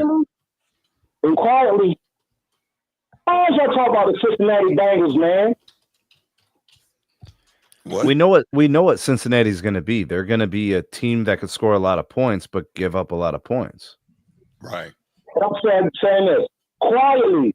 The Ravens and Bills developing a little rivalry, man. Seriously, we played them about 2 times in the playoffs, a couple times in the regular season. Mm-hmm. That Josh Allen Lamar rivalry is like a real thing going right now. Is it? Well, that whole AFC is a rivalry for the Big Four. Yeah. Man, we got Joe Burrow, Patrick Mahomes, Lamar Jackson, and Josh Allen in the AFC. Crazy. Yeah. It's gonna be tough, man, to win Super Bowls, man. It's gonna be tough, man. So that 4, you didn't even count CJ Stroud. Understand what I'm saying? Man, you count CJ Stroud. He's on the way up. He regressed a little last season, but he's legit. We know that. Truthfully, like we ain't counting Aaron Rodgers. That's 7.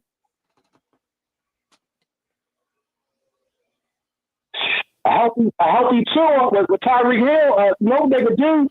Come on, down there, down, like they can't go crazy down there in Miami. If they can keep Tour up and give him a shot, like he can't get work done now. So, but yeah, man, the Bills gonna be tough, man. Hey, man, the boys had a great night. Hey, fellas, man, come on, join the channel, fellas, in the chat, man. Like, show support to the channel, man, so the channel will grow, man. Absolutely, man. We appreciate that. Crusade. No doubt, man. Appreciate the call, brother. Bro, now you got Eddie all up in the live chat going ham right now, bro. And being wrong again. Wrong. Call that wrong. Back-to-back NBA. Come on, man. Back-to-back NBA finals. Who were the teams? It was only Kobe. OKC made the finals the following year. Right. So who else did they play? Oh my God. That was the repeating champions. Hey, yo, what's up, Edward? What's up? You wrong, bro. You're wrong. Hey, yo, no, hey, I ain't wrong. And you're actually wrong. No, I'm not. Okay, you're very wrong. The back-to-back teams, OKC didn't make the finals yet. Okay, but they was ascending. No, that's not the same. That's not the same. How do we even quantify that? Like, what? How do we value that? Hey, y'all. Hey, look, check this out. Hey, look, I ain't ducking no smoke, Bruce. Bruce. I love to have the fact that, man, you gonna throw shade at me as soon as I get off. You think that I can't get the playback and all that? I'm not ducking no smoke on you, big dog. I get it. You know what I'm saying? I'm glad you're getting your soup, your tea, and noodles. And all that, but I'm not using my fingers for no YouTube fingers now. You know what I'm saying? But this look, bro, you the guy. But I'm just saying, man, look, I just think if y'all sit up here and tell me that was not impressive what Dallas did. That's not the question. It's not what Houston did. Was more impressive.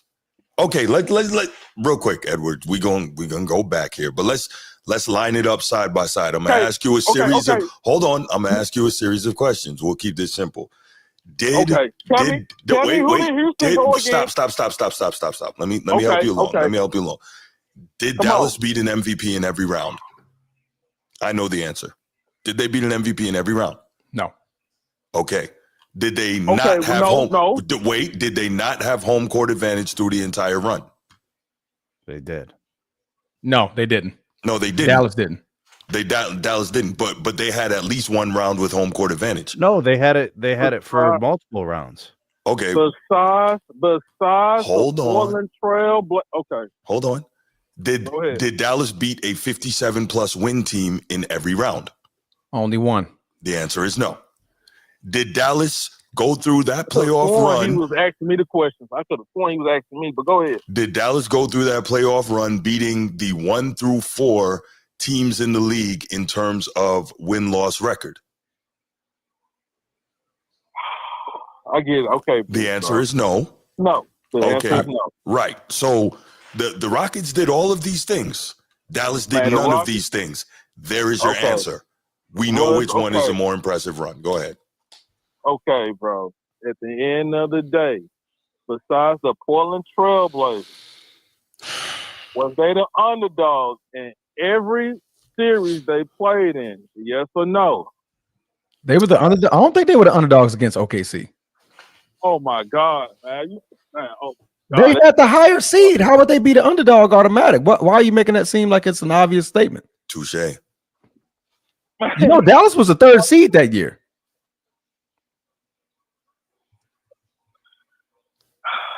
I'm waiting. Who did the Houston Rockets beat that was so impressive? Okay, the Utah Jazz. That was round 1. They had 60 wins that year. That's Karl Malone and John Stockton. Does that ring a bell? 2-time MVP. Man, Karl Malone and John Stockton, man, they got a losing record in the playoffs, but continue. 60-22 was their record that season. Man, those folks, they could not. 60-22 was their record that season. And a 2-time MVP. I had a losing playoff. I got something for you. I got something for you. The Memphis Grizzlies. Man, come on, man. We talking about Memphis. Come on with it.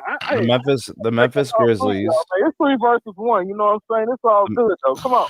The Memphis Grizzlies took Oklahoma City 7 games. So to sit there and flex like Oklahoma City was some feather in the cap, I don't know about all that. Not in 2011. I mean, Dallas beat the Lakers 4-0.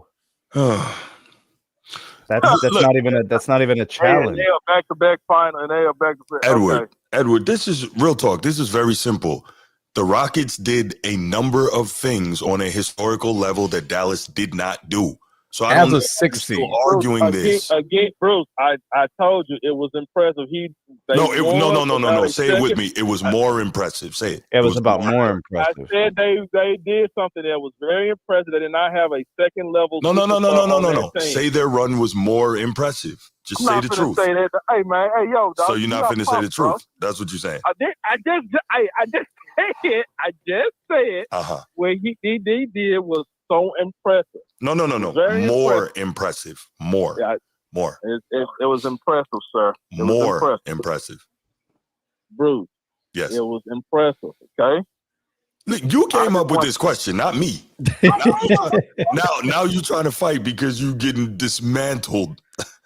Wait. It's not even a good debate, bro.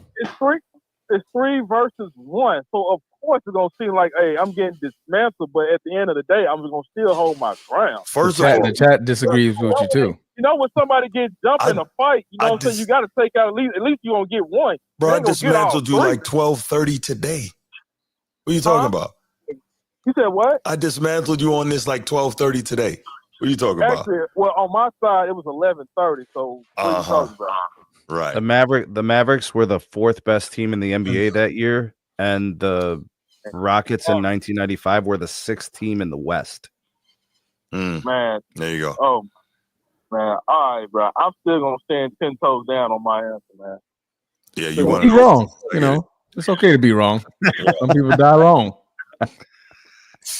You said what? Some people die wrong, bro. It's okay to just be wrong. It's all right. Edward said 2 + 2 is 5. I'm 10 toes down on that.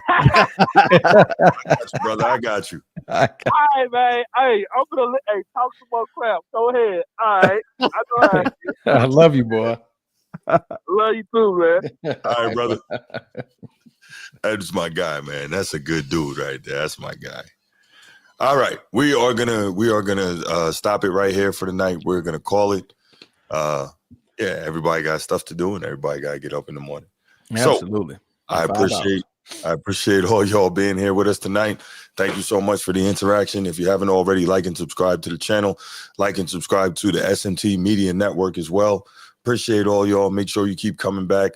Hey, listen, if you like what we're doing here, man, become a member of the channel. Become a member of the channel. If not, at the very least, we ask that you please share the channel. Get it out among other people you know that love sports talk, all right? This is what we do here.